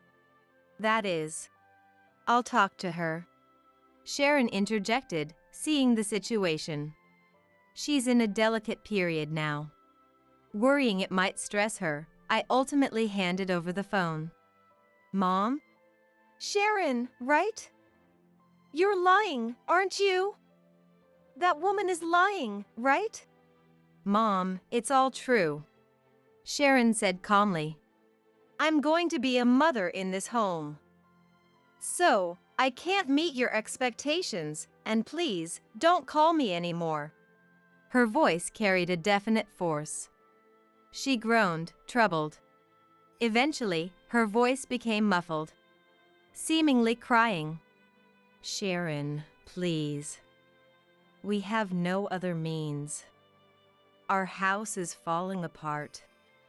Without it, Carl and I have nowhere to go. Relatives have disowned us. What are we supposed to do?" "That's something for adults to figure out." Taking back the phone, I said, "All of this is a result of your actions. She must take responsibility as an adult. Being punished for looking down on me and Parker just for being a single-parent family." "Wait!" Her voice was desperate. I silently ended the call. Despite persistent calls thereafter, Sharon, looking exasperated, turned off her mobile phone. Walker was also pleased with Sharon's pregnancy. "I wish to be involved with the family this time, truly." "Yes, please come to visit our home," Parker replied proudly. Because the house had become too small, moving to a new place in spring was decided. Due to budget constraints, it's a bit far from the station and slightly inconvenient, but it has a large garden. A home where dreams of home gardening and various flowers expand. Since then, Susanna has quieted down significantly. Occasionally, Carl contacts Sharon, but it seems only to vent about the failing company and his grievances towards Susanna. "Dad just blames everything on Mom. I wish he'd be a bit more responsible." "Yeah, especially now that he's going to be a grandpa." Parker said with a laugh. Sharon smiled too. Seeing their harmonious relationship fills me with contentment. Life in the new home was going smoothly. I quit my job to focus on homemaking. Sharon worked until her belly grew considerably, but is now on leave for childbirth at home. The baby born was a girl. Christina, it's such nice weather. The flowers are beautiful too. Sharon smiled at her, and the baby in her arms smiled back. Christina, named so, resembled her father more. Christina, which do you like more, flowers or Mom? She smiles looking at both. No, she's happy because her mom is beautiful. Don't say such flattering things. Parker made Sharon laugh. Can I hold her too? Yes. I lifted my granddaughter Christina into my arms. She was a tiny life, newly born. Yet, the weight in my arms felt significant. What a good girl. Thanks to you. Sharon's smile had evolved from her once innocent expression to one filled with the intelligence of a mother. Grandpa will be coming over for Christmas. Oh, we need to start preparing then. I handed Christina back to Sharon and stood up. I'll help too. Thank you. Let's see, until Christmas. I glanced at the calendar. It was filled with various entries. Notes about future family plans and work schedules. I felt the presence of the passing time, a testament to our lives inscribed there. Impossible! William, that can't be done. Switch the medicine with that. I only heard a whisper, but it was unmistakably William's voice. I'm sorry, Linda. Actually. The next day, Mary confessed something to me. I was shocked and at the same time, resolved. I must protect Mary at all costs. And William, I will never forgive you. My name is Linda. A 55-year-old housewife. Recently, my only son John got married, and I felt at ease. My husband William and I are the same age. Guess we need to start thinking about our retirement, huh? We would laugh about it. John used to live alone in an apartment about a 5-minute drive from our house. It was a studio apartment. So, after getting married, the newlyweds moved to a bigger apartment. Their new place was even closer to us, just a 10-minute walk away. William and I thought, it's comforting to have John so close. But I felt a bit uneasy. Being so close to the house means we need to be careful not to overstep boundaries. I was warned by a friend before. At this age, most of my friends have become mother-in-laws just like me. And from them, I got various pieces of advice. The most shocking was about sons' wives. People have two sides. Just because she smiles in front of you doesn't mean she's happy. My friend said in a serious voice. In essence, don't be fooled by the superficial smiles of sons' wives. No one wants to doubt the smiling face of their son's wife. But my friend's words were convincing. In fact, this friend got along well with her daughter-in-law, meeting up frequently. She was like a real daughter to me. She'd often say. However, it turned out the daughter-in-law had been forcing herself to accommodate herself to her mother-in-law. One day, her pent-up frustrations exploded and she got angry. They almost broke off their relationship, but somehow they managed to calm things down. At the end of the day, we're strangers. A proper distance is crucial. I remember the tired sigh and the lonely look on my friend's face. Mary, who married John, is a really nice girl. Always smiling and great at listening to others. Truly adorable. I wondered how such a nice girl ended up marrying John. When I visited the apartment, Mary greeted me with a smile. Furthermore, feel free to visit anytime, she said. I want to believe there's no lie in her words or smile. But taking everything she says at face value and imposing could be dangerous. To get along with a son's wife, such caution is necessary. By being cautious, we maintained a good relationship. We meet only when invited by the couple. We also refrain from contacting them unless necessary. It feels a bit lonely, but thanks to this, we've been able to get along without any issues. However, one day, when my son and his wife came to visit, they made a surprising request. "Excuse me? What did you say?" I asked again, and John repeated the same words. "That's right, I've been assigned to work overseas, so we want Mary to stay here with you." John had been on business trips abroad before, but this was his first long-term assignment. Upon asking, it turns out the duration is at least 2 years. And it might extend beyond that. 2 years? Is it okay for a couple to be apart for so long? Wouldn't it be better for Mary to go with you? Mary has her job, and I'll be busy abroad. It's safer for her to live with you guys than alone in a foreign country. John looked to Mary for consent, and Mary nodded with a smile. Really?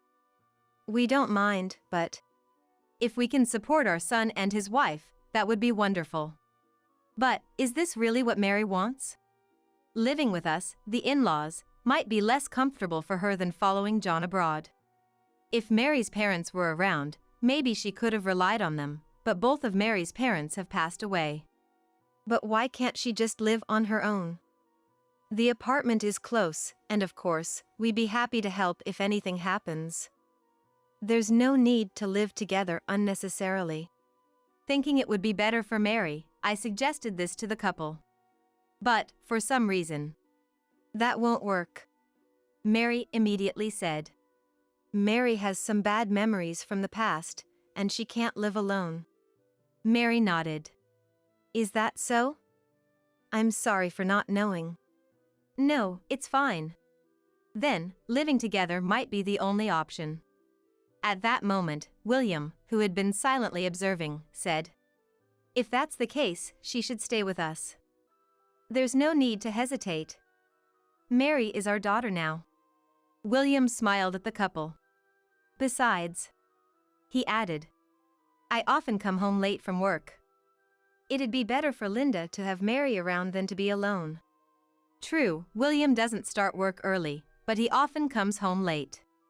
It's reassuring not to be alone at such times.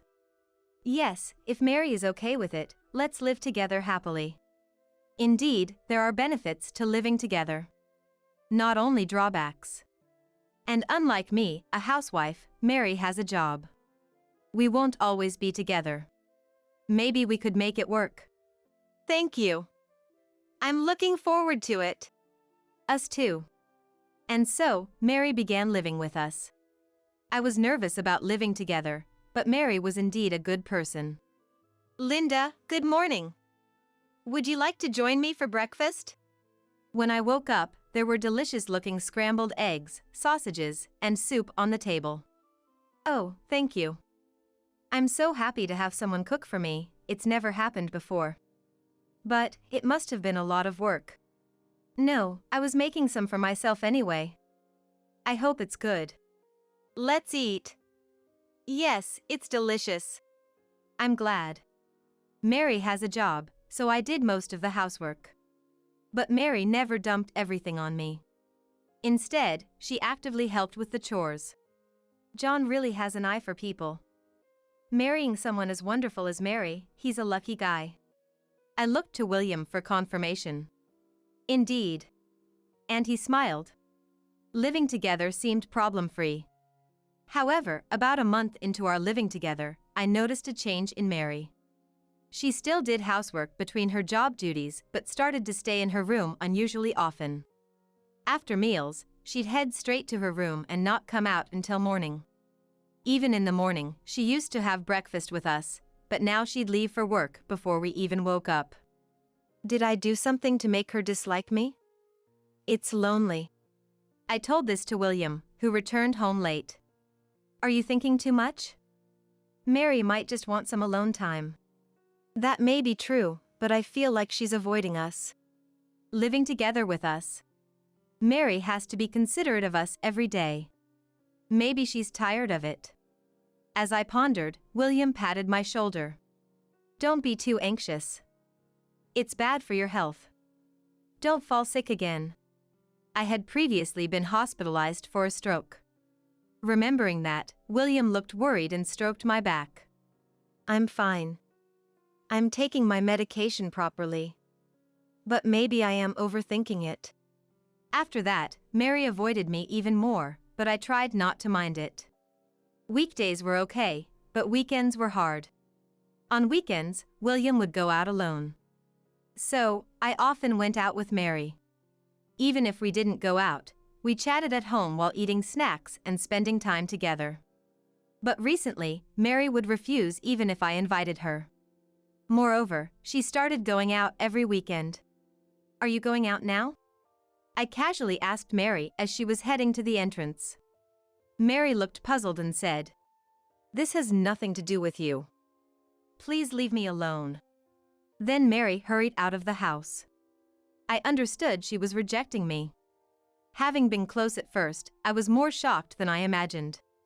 Since then, I've also started avoiding Mary somehow.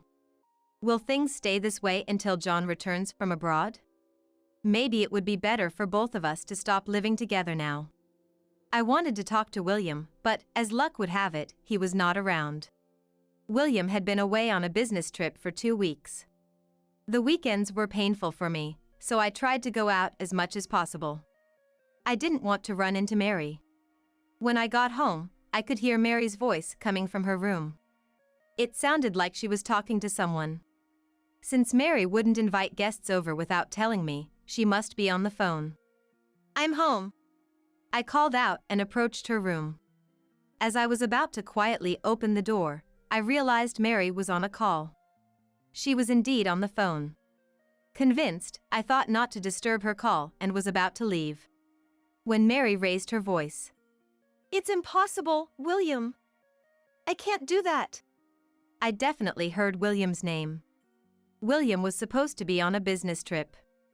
It seemed unlikely he would contact Mary from there. Yet, I heard Mary continue. "William, that's why I can't." I heard Mary say. I approached Mary's room again, trying to listen. I could hear Mary's voice, but not the person on the other end. I couldn't tell if it was William nor understand the conversation. Feeling frustrated, I couldn't leave or interrupt. I just stood there. Meanwhile, Mary seemed troubled on the phone. Repeatedly saying, "That's why it's impossible," she said over and over. Was William asking her for something? Maybe I should help. But she'll find out I was eavesdropping. It might worsen our already strained relationship. Yet, it's sad to think our relationship could get any worse. As I was pondering this, Mary cried out in distress. Almost simultaneously, I heard something fall. Soon after, William's low voice filled the room. "Switch the medicine with that." Perhaps Mary dropped her smartphone, causing it to switch to speaker mode. Mary must have quickly picked up the phone and switched it off speaker because William's voice disappeared, and only Mary's voice was audible again. After that, "I understand," Mary said, then fell silent. She must have ended the call. I took a deep breath, quietly returned to the entrance. And after composing myself, "I'm home," I called out to Mary again. "Ah, welcome back." Mary came out of her room, her face tense. There was no way I could question her about the phone call. Mary went back to her room with a troubled look. Who was William talking about? Most of all, the words about switching the medication with that stayed in my mind. I thought about asking Mary several times but didn't have the courage to do so. Had William and Mary been in contact without my knowledge all this time? William's tone during that moment was far from his usual demeanor. Such a commanding tone, not just towards Mary, but he wouldn't even use it with me. What if Mary was betraying me? Or, what if William was threatening Mary? I couldn't sleep that night. The next day, rubbing my sleepy eyes, I was drinking water in the kitchen when Mary woke up. "Good morning, Mary." My voice was hoarse from lack of sleep. But Mary's voice sounded even less energetic. "Good morning," she said, looking down, in a barely audible voice. "Mary, you seem down. What's wrong?" Could it be related to yesterday's phone call? Concerned, I looked at Mary and was shocked. Mary's eyes were swollen. Her cheeks were wet with tears, and tears were still overflowing from her eyes. Mary, what's wrong? Are you okay? Instinctively grabbing her hand, Mary grasped mine back. I'm sorry, Linda. Actually. Mary then explained something to me while crying. It was unbelievably shocking. I didn't know how to react after hearing everything. Stunned by Mary's sudden confession, my mind went blank. Mary cried in front of me again. I'm sorry. Linda, I'm sorry. Mary kept apologizing. I hugged Mary. What are you talking about? It's all William's fault, not yours. I tried to soothe her, but Mary's tears wouldn't stop. Hoping to calm her down, I gently stroked her back. I'm sorry. It's my fault for keeping silent. It's not your fault. Everyone has things they can't share.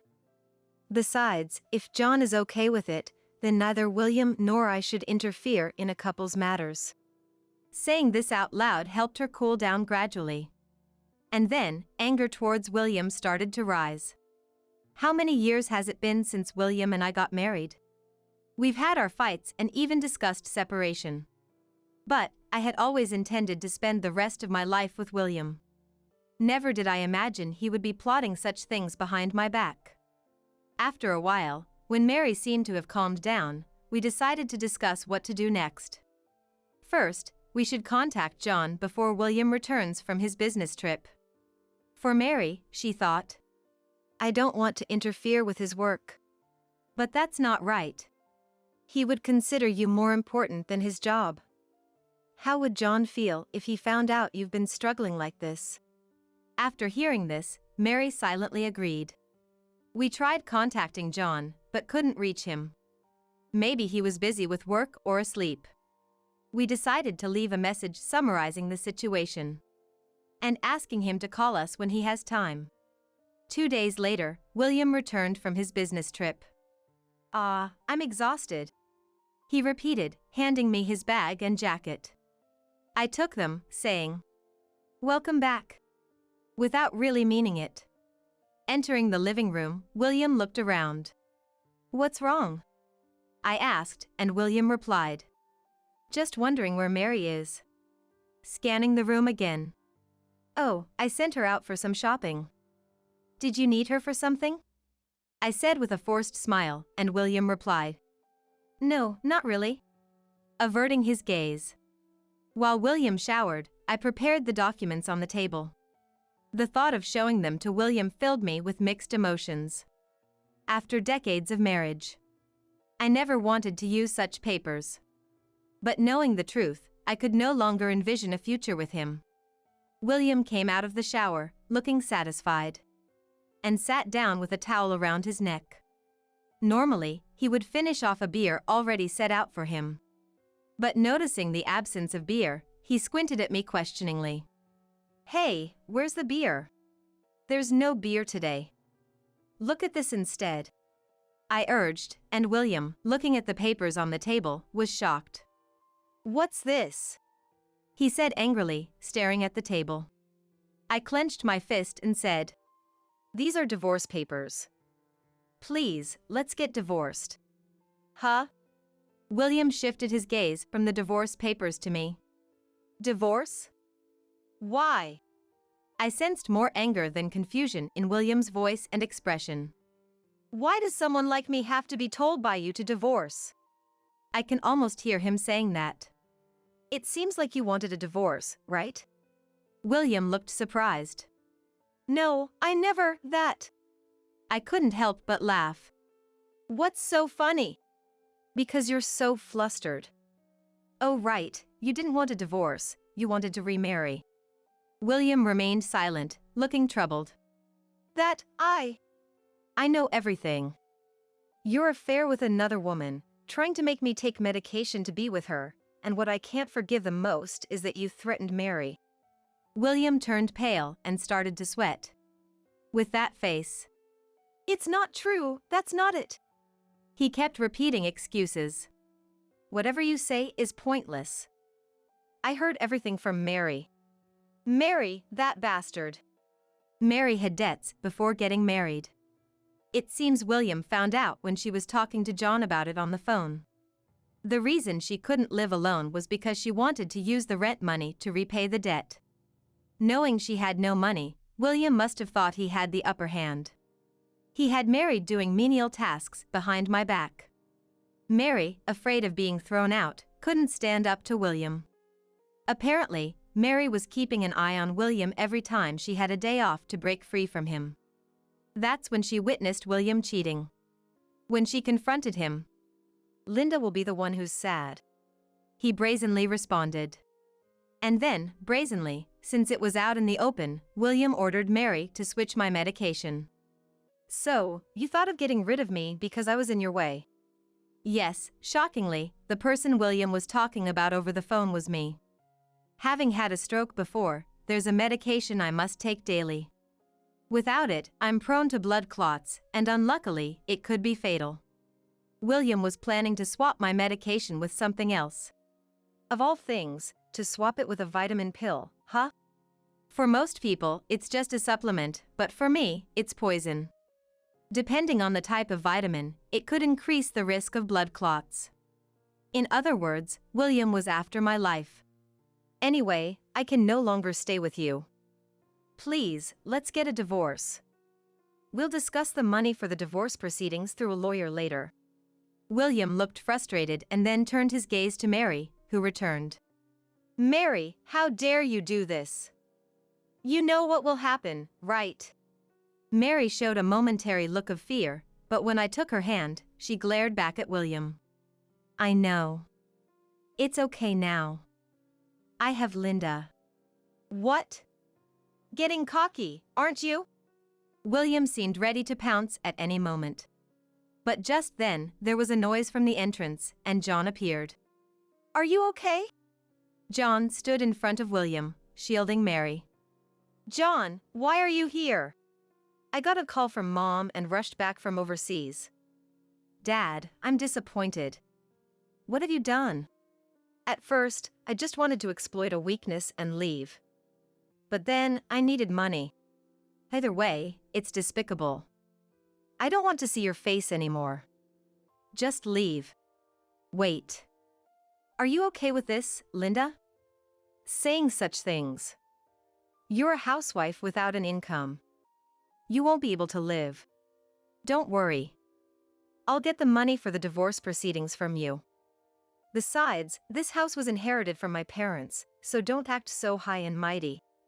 William was still saying something so arrogant, but "I'll call the police," I said, and he left. Afterward, William and I divorced. William had been secretly supporting his mistress, and some savings had been spent. I feel like I understand why he needed money. As a substitute for the money for the divorce proceedings, I took all his remaining savings. William's life from here on is on zero savings. Relationships broken off by his son, it's going to be quite hard. Whether his mistress will stick with him through this kind of life is questionable, but I couldn't care less. John went back to work the day after everything was settled. Mary and I are still living together. I repaid Mary's debts with the money I got from William. My son and his wife wanted to repay it themselves, but considering the interest rate, it seemed wasteful. Since it was William's money anyway, I wanted to use it up quickly. The regular meals between my son's wife and I are now my greatest joy. We want to keep getting along well until John returns home. What are you? A stalker or something? You disgust me. Go home already. I came to the wedding to celebrate the happily smiling bride and groom. Then, to my surprise, the groom turned out to be my ex-husband, Alec. I'm definitely not his stalker. Do you like me that much? If so, you should have come out in the open, and I might have considered you as an affair partner. Trying to crash my wedding is just too disappointing.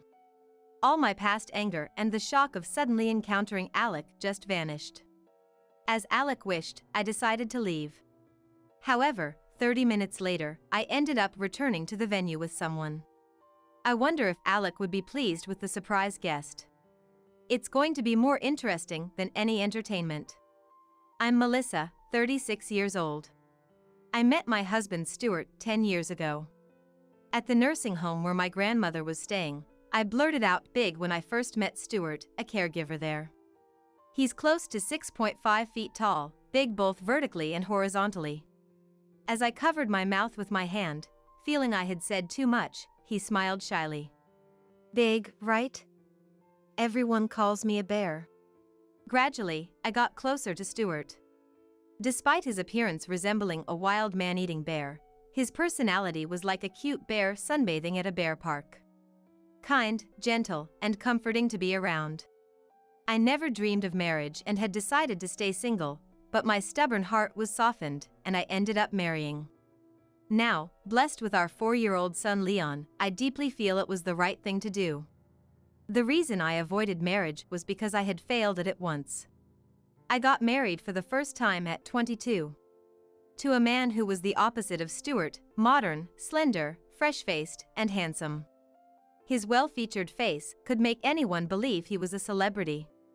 In fact, my ex-husband Alec would often lie to people he just met.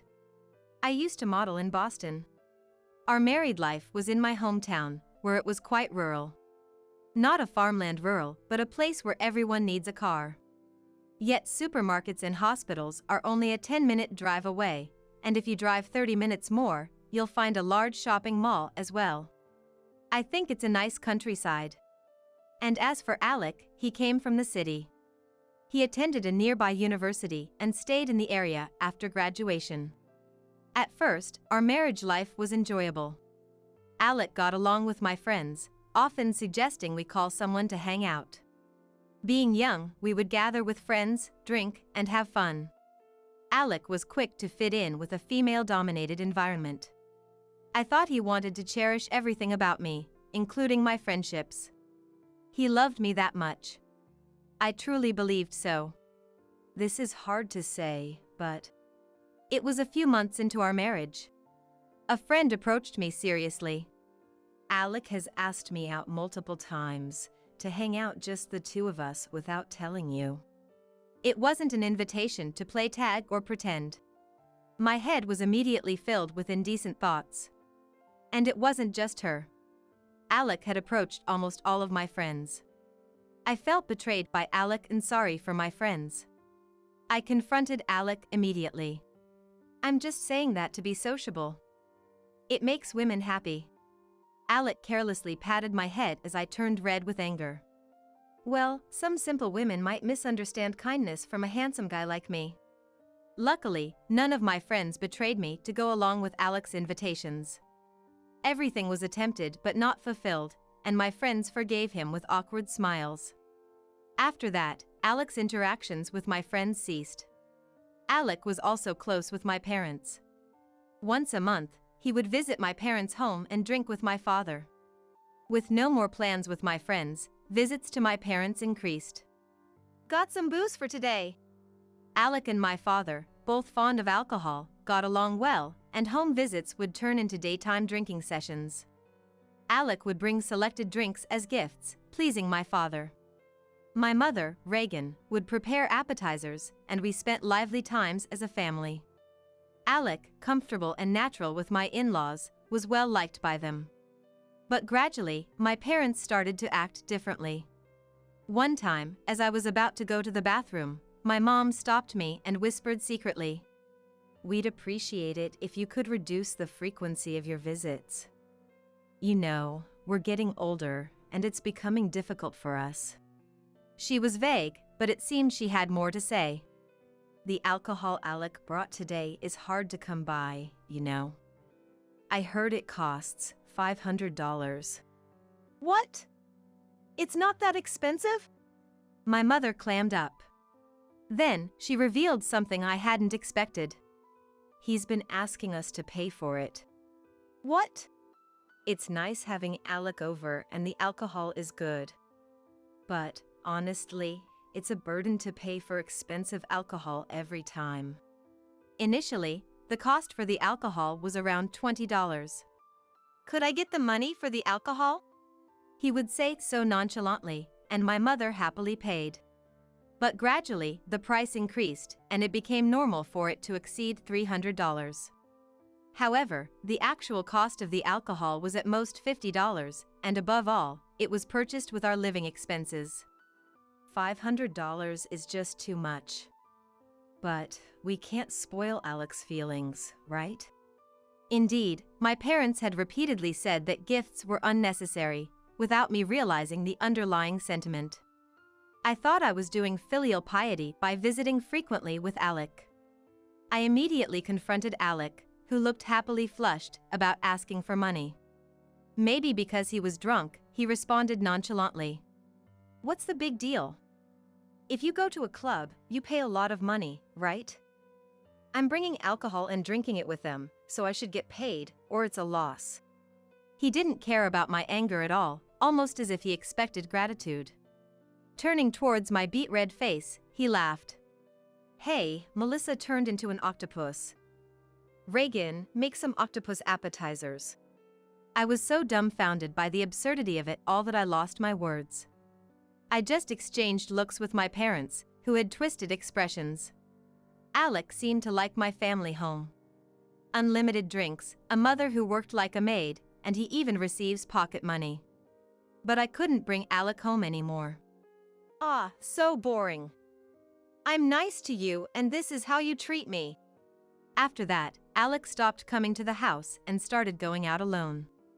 On top of not giving me any money for living expenses, he had secretly incurred debts. And when infidelity came to light and I confronted him, he suddenly hit me. "Shut up.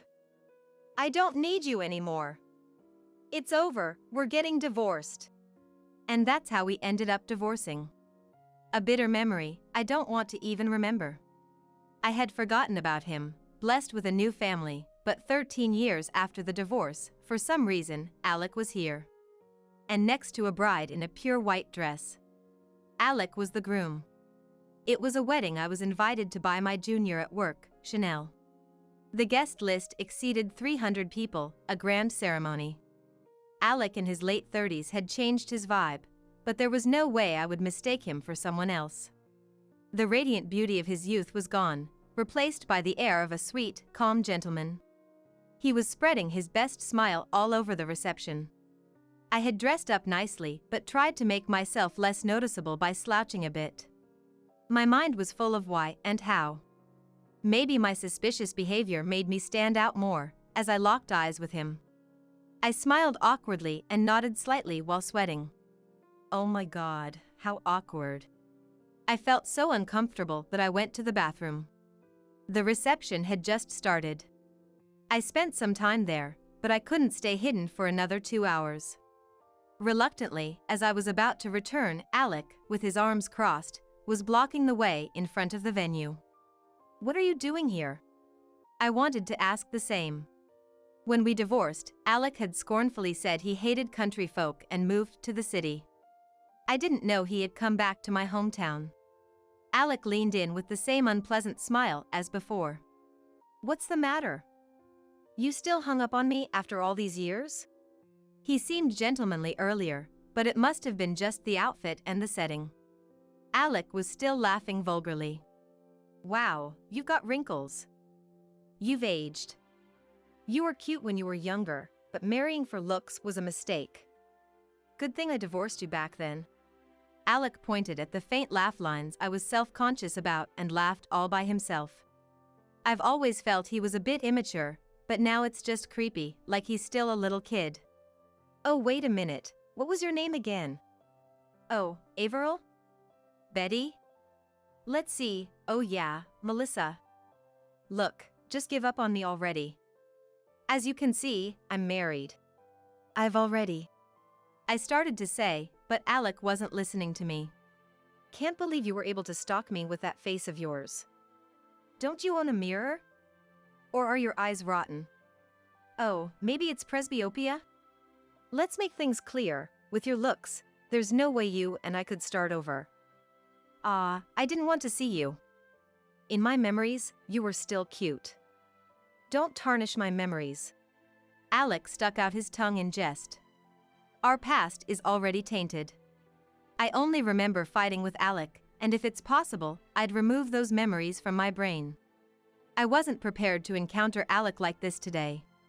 I wanted to say something back, but my mind went blank and no words came out. I clenched my fist tightly and looked away from him. Ah, your face is all red. Oh right, Melissa, you always used to get so mad and turn red. It was cute when you were younger, but a red-faced angry old woman is just ugly. My face felt even hotter. I looked away, but Alec kept peering into my face. You shouldn't choose a marriage partner based on looks. After all, looks fade. Sorry, Melissa, for leaving you when looks were all you had. This time, I'm going to be happy. I chose my partner not just for her looks, but for what's inside. What's inside? I couldn't help but ask back.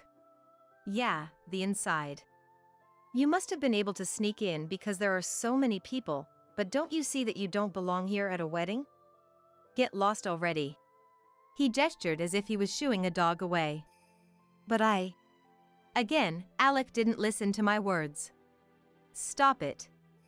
If you keep disrupting the wedding, I'll call the police. What you're doing is called stalking. But, do you like me that much?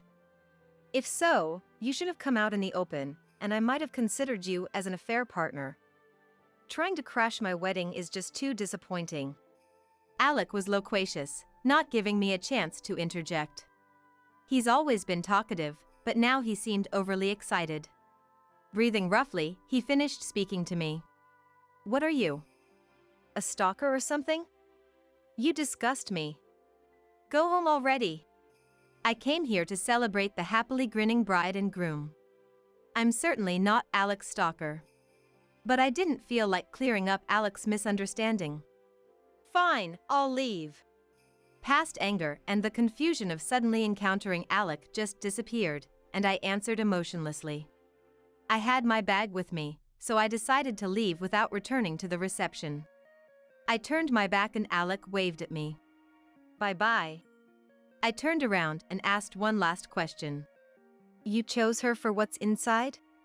Alec smirked nastily and nodded deeply. Yeah. She's really the best. There's no way you could compete. Is that so? Hearing just that, I walked away from Alec.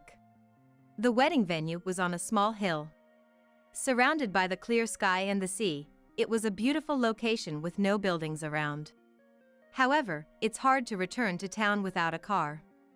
I had planned to call Stuart for a pickup in a few hours, so I explained the situation to him. While waiting for Stuart, I sat on a bench outside the venue, quietly looking at the sky. Stuart was with Leon in a nearby park, so it would take some time for him to arrive. I had woken up early today, got ready, and even had my hair done at the salon. Alec laughed at me for looking older, but my son, Leon, told me I looked cute. I was so upset over the treatment Alec had given me, after putting so much effort into looking nice.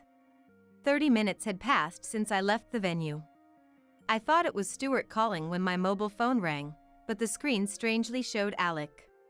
My finger froze as I was about to press the call button. I hadn't been in contact with him at all since the divorce, so I hadn't even thought about his name still being in my phone book. I definitely didn't want to deal with Alec, so I decided to ignore the call. But the phone kept ringing.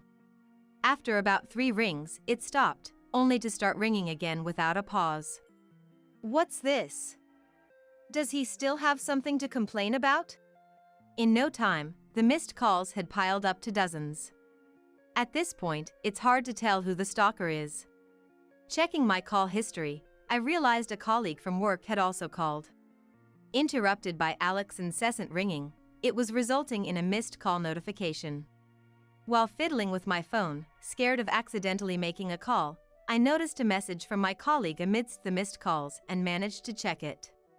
The candle service. It seems the bride, Chanel, is upset because of my absence. The candle service was one of Chanel's special requests. She had tried to gather all the guests who had stepped out for a toilet break or a smoke, causing a small commotion when I didn't return. I had messaged my colleague that I had to leave due to an emergency, but I could imagine Chanel wouldn't be satisfied with that explanation. The voicemail Alec left was, "I thought you were stalking me. If you were really a guest, you could have just said so. I'm not mad, so just come back already. It'd be a waste not to eat the cake." The condescending tone of his hurried message made me even less inclined to return. What a hassle. With hundreds of people there, it wouldn't matter if I was missing. I vented my true feelings, thinking no one was around. Then, a car pulled into the parking lot.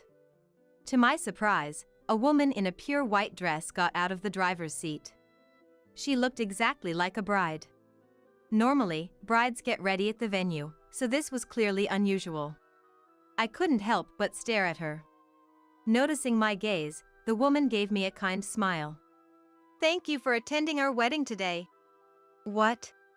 Misunderstanding, I forced a smile and explained. "Oh, I'm a colleague of the bride currently at the reception. Are you about to have your ceremony?" Lovely dress. Thank you. I've been looking forward to this day. Congratulations. Despite the pleasant atmosphere, I felt a sense of unease. I remembered Chanel bragging various things about the wedding.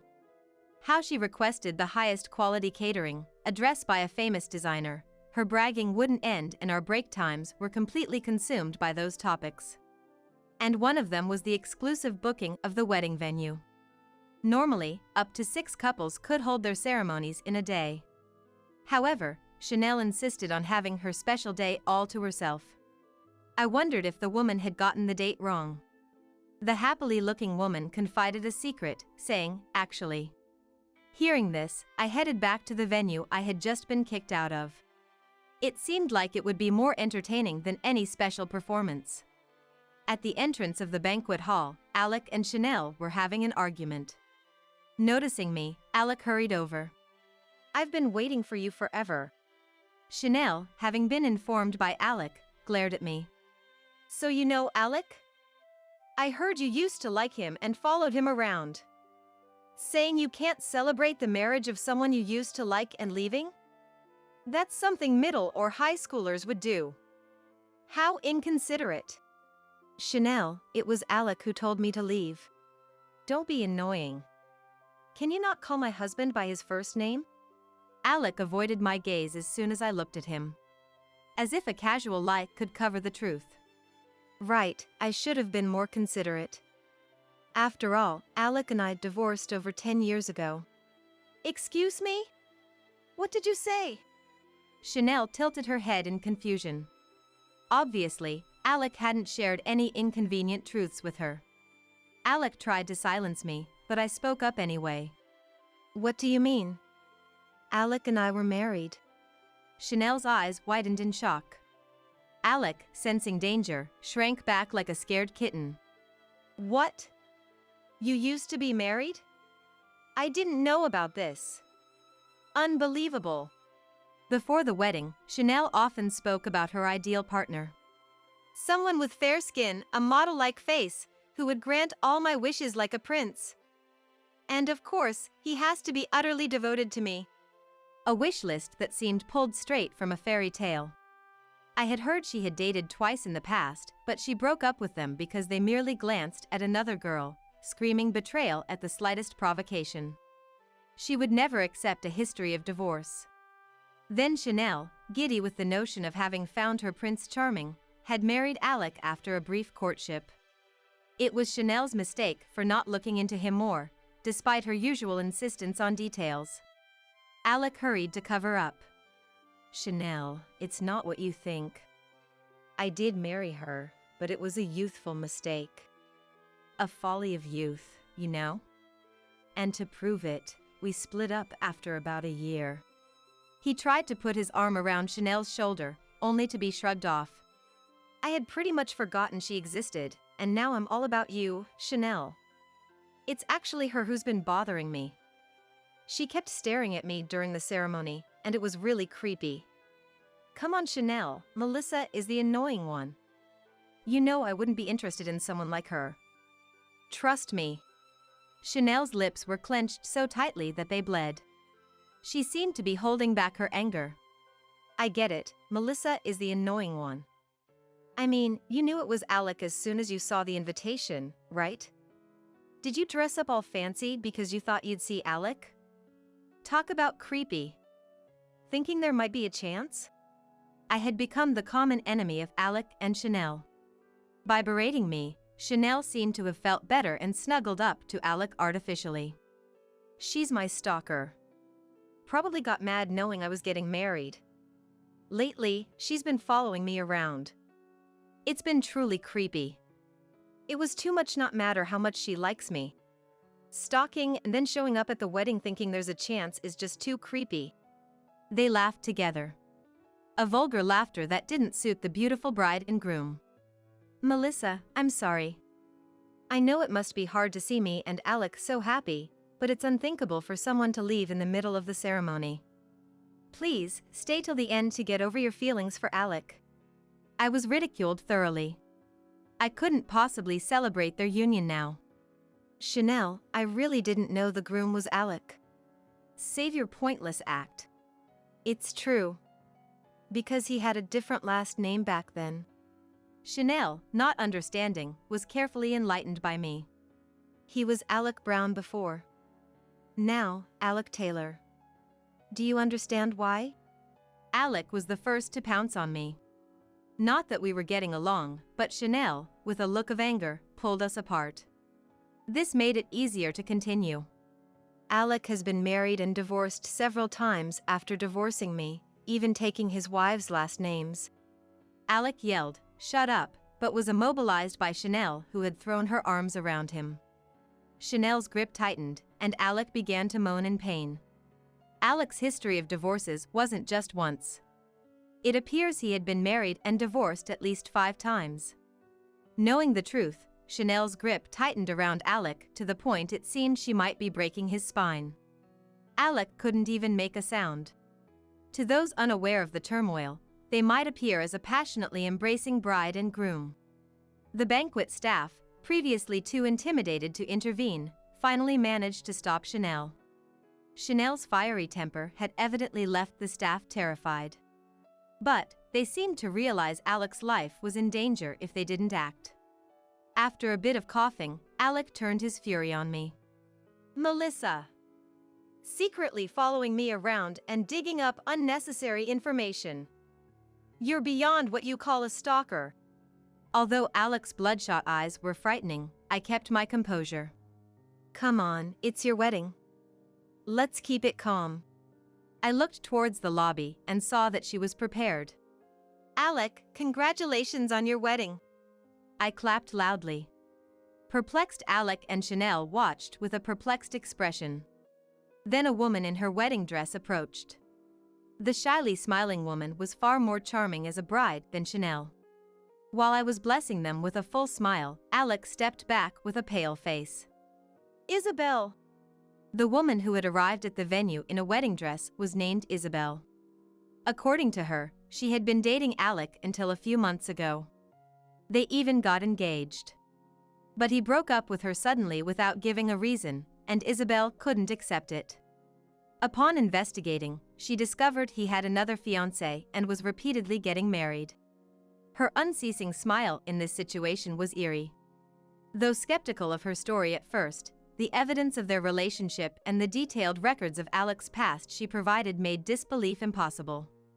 I've always been by Alec's side. I know everything about him. So the stalker was you? Alec had actually been a victim of stalking. That's why he mistook me for the stalker. While Chanel and the staff were stunned, Isabel pulled Alec's arm. In place of the frozen staff, I pushed open the heavy doors to the banquet hall. Inside, the guests were tired of the lengthy and dull entertainment. The newly returned bride and groom were greeted with huge applause. Thank you, everyone, thank you. Isabel led Alec through the venue. Isabel radiated a happiness aura from her entire being.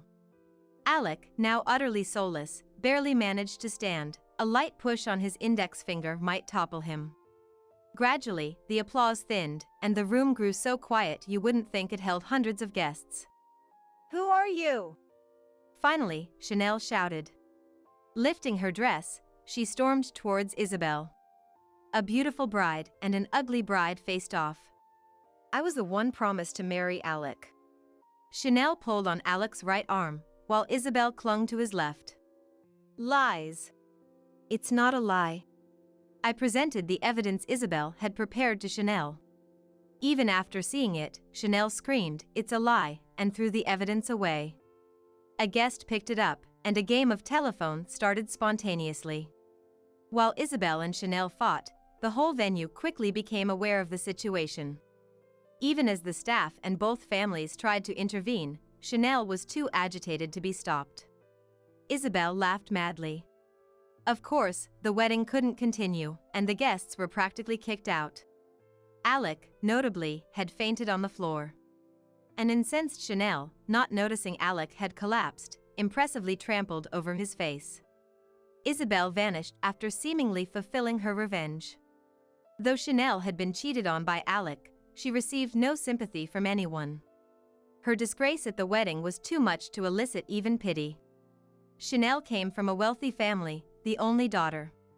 She dropped out of college and couldn't keep a job, so she was introduced to work at my company. Her only computer skill was internet browsing. Ignoring her simple tasks, she would bother us, busy with our work, endlessly bragging and complaining. A perfect example of self-centeredness. The forced attendance at her wedding, and our lack of fondness for her from the start, made sympathy impossible. Even Chanel's parents weren't on her side. Apparently, many guests were business contacts of her parents, who were furious at being embarrassed by her. Honestly, at least her parents could have defended her. But like Chanel, they must prioritize themselves above all. Like Chanel, they must prioritize themselves above all. Ironically, Alec should be thankful for the outcome, given he was supposed to be beaten up by Chanel. Yet for some reason, Alec showed up at my house, accusing me of stalking, when now it seemed he was the stalker. It's your fault. You past women ruined the wedding. Despite everything that happened, Alec is living with Chanel as planned, and yet he's complaining. You're happy you're married to Chanel, aren't you? No way. She's worthless. What? But you chose Chanel for her personality, didn't you? Well, yeah. I overlooked her looks and chose her for her wealth. That's a quality, right? Her family is well known around here for being rich. But if her family's money isn't coming in because she's estranged from them, there's no point in being with her. That's what I thought. I wondered if two self-centered people might get along, but normally, they'd clash.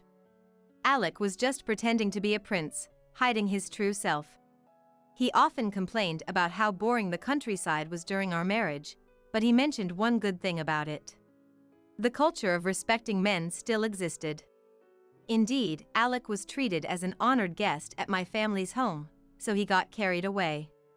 Moreover, he said rural women are simple. He hasn't grown in over a decade. No matter how much anger I show, he comes begging to me with a completely changed attitude. Melissa, do something. She's put GPS on my phone because she suspects me of cheating, and I'm locked up at home when I'm not at work. Actually, she quit her job and has time, so she follows me around and watches me sometimes. It's crazy, right? That's crazy. Right?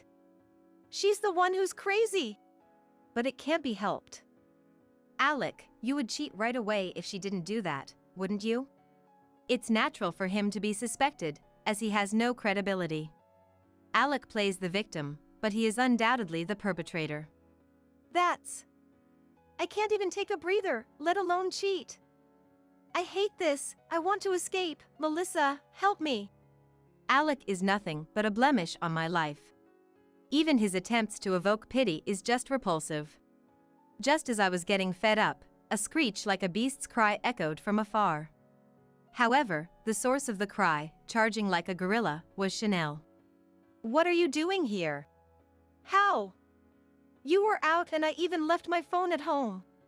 Chanel pushed the pale-faced Alec aside and whispered a warning to me.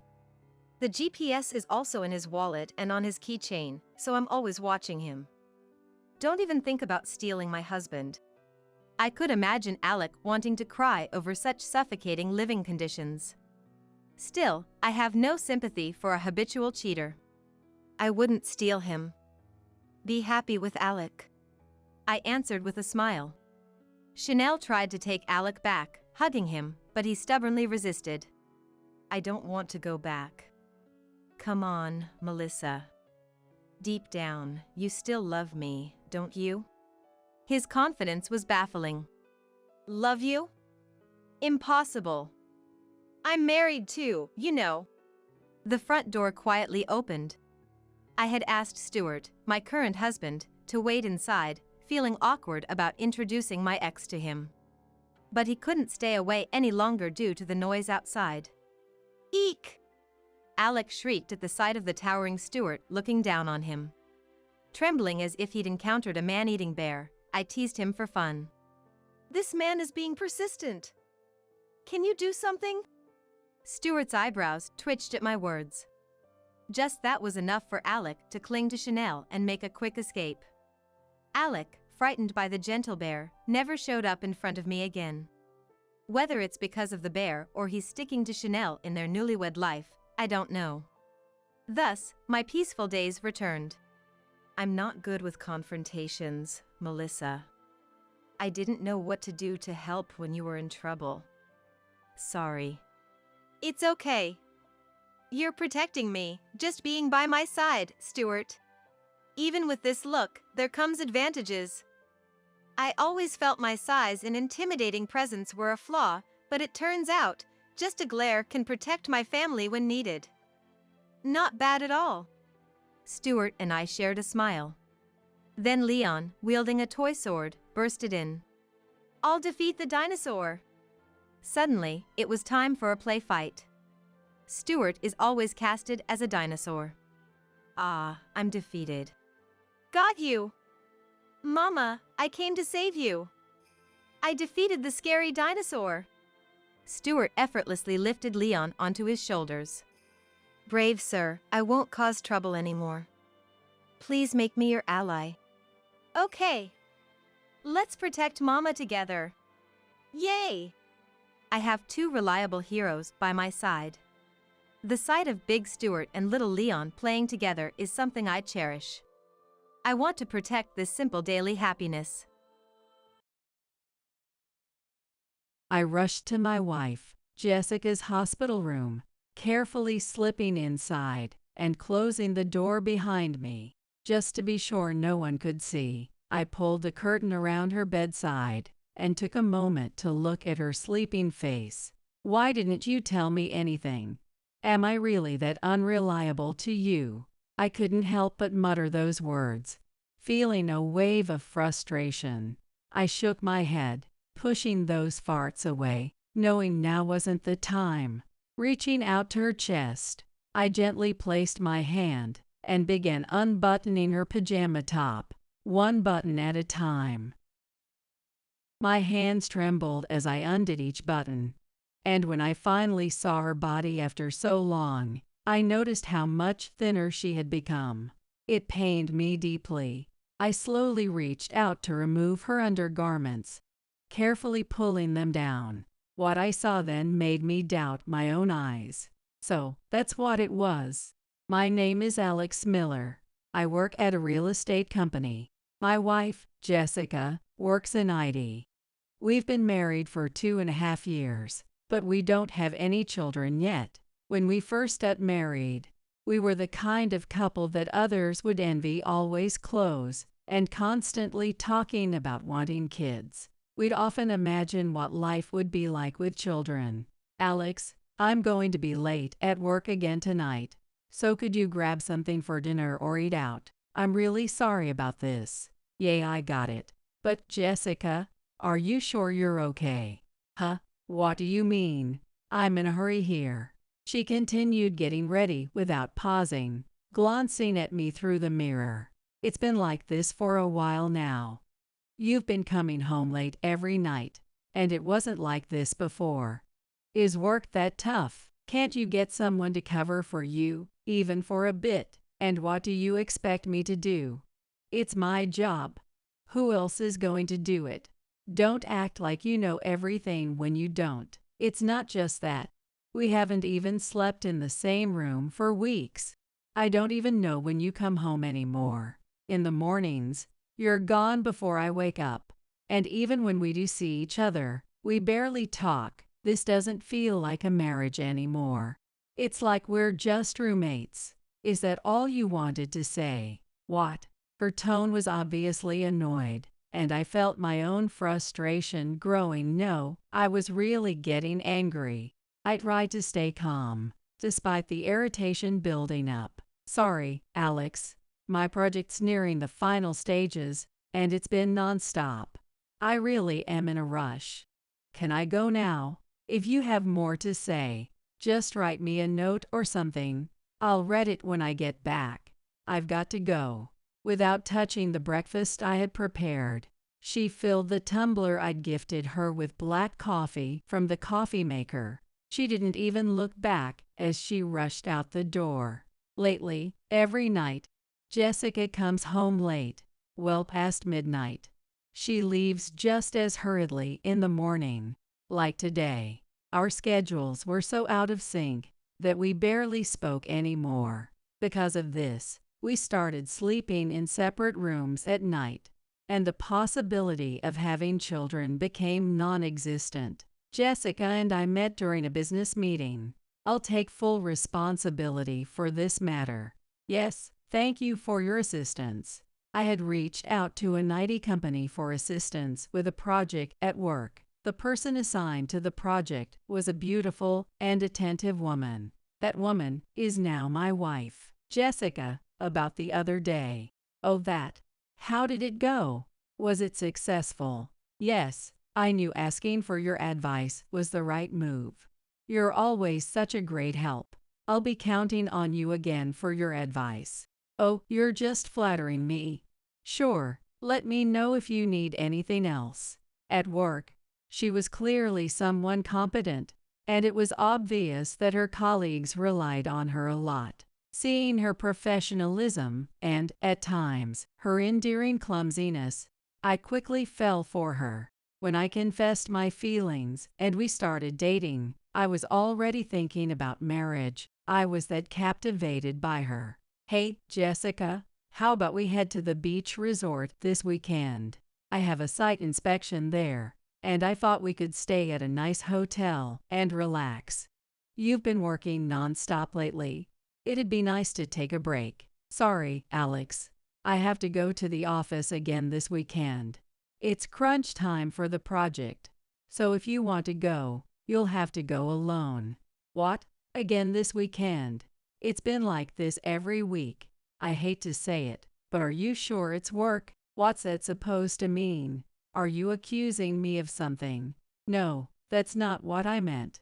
Even though I said that, I was beginning to suspect her. She came home late every night, and she wasn't home much on weekends either. And when she was home, she'd constantly get phone calls and leave the room to talk privately for hours. It almost seemed like she was hiding something from me, like there might be someone else. Jessica, is there something you're not telling me? What do you mean? You're making it sound like I'm doing something wrong. I don't mean it like that. I just want to spend more time together as a couple. I hope you feel the same. Remember when we got married? We promised to be honest with each other, to talk things out. I'm not hiding anything. I'm working today, and I'll be working this weekend, too. Right now, my job is important. Why can't you understand that? Forget it. I'll be late tonight, so don't wait up. Jessica, wait. She slammed the door and left for work. I realized that if we didn't address things soon, it might become impossible to fix. The day after our argument, I kept sighing at work, thinking about our conversation. Why did I have to say things like that? As I was lost in thought, Lisa, one of our part-timers, called out to me in a tense voice. Alex, there's a call for you on line 1. Huh. Oh, thanks. Who's calling? It's someone from your wife's company. They seemed really worried, something about the hospital. What? Jessica's at the hospital.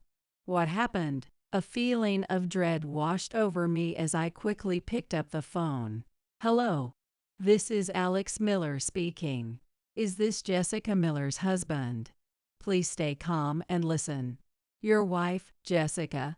She was involved in an accident on her way to work. Jessica. What? How is she? Is she? Please, stay calm. She was walking on the sidewalk when a delivery truck, driven by someone who had fallen asleep at the wheel, hit her. She's been taken to the hospital by ambulance. And is she okay? We're not sure yet. She suffered a severe head injury and was unconscious when the ambulance arrived. She's currently undergoing emergency surgery. I'll tell you which hospital she's been taken to. From that point on, everything became a blur. I don't remember how I got to the hospital, or what I told Lisa, the part-timer, or the president when I left. All I could focus on was praying for Jessica's safety. By the time I realized it, I was standing in front of the operating room where she was being treated. After thanking Jessica's colleague, who had waited for me at the hospital, I sat down on a bench in the hallway.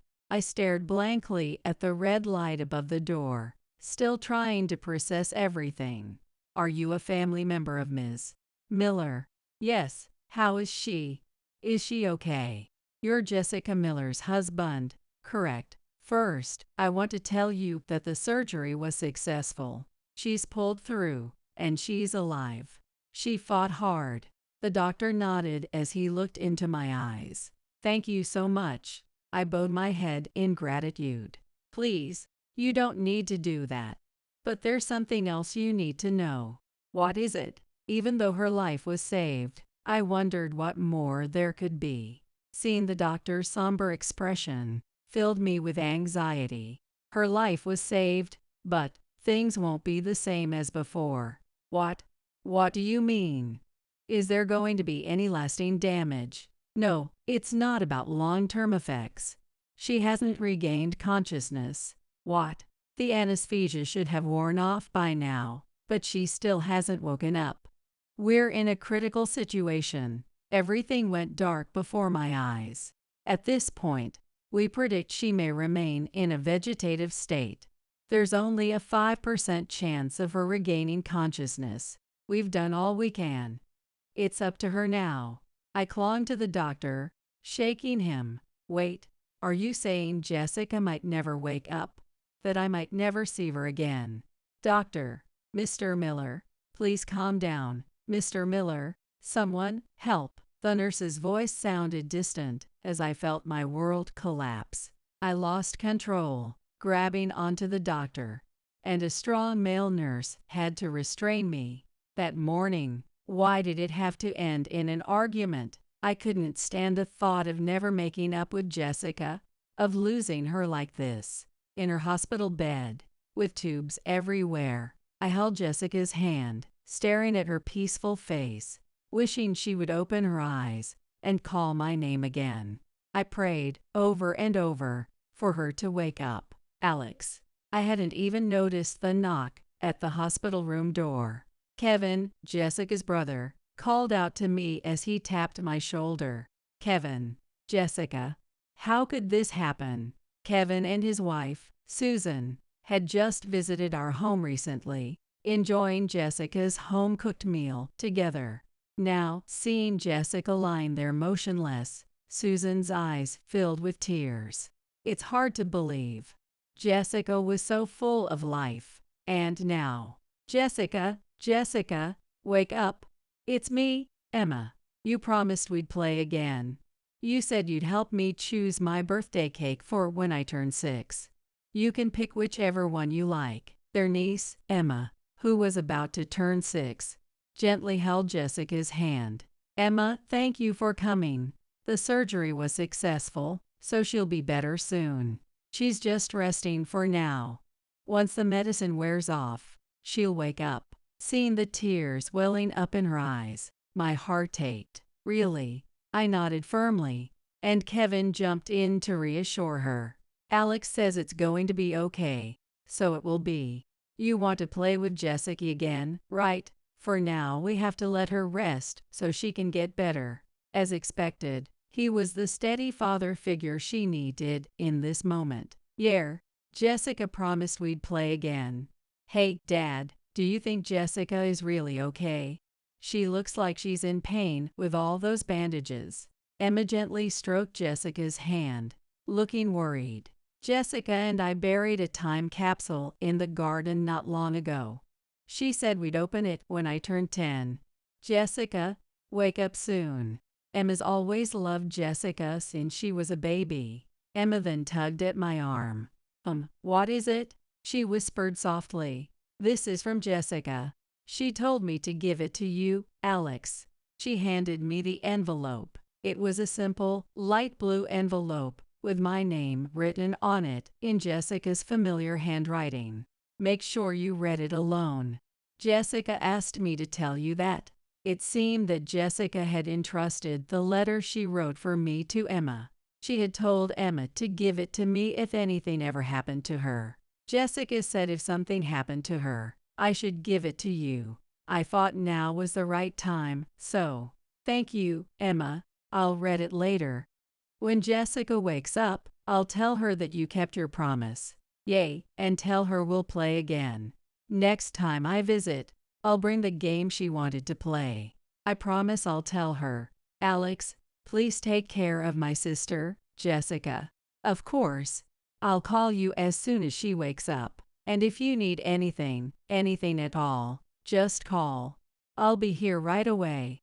Thank you. I really appreciate it. With that, Kevin and his family left, worried about Jessica and me. I put the letter Emma had given me into my bag, told Jessica I'd see her tomorrow, and informed the nurses at the station before heading home.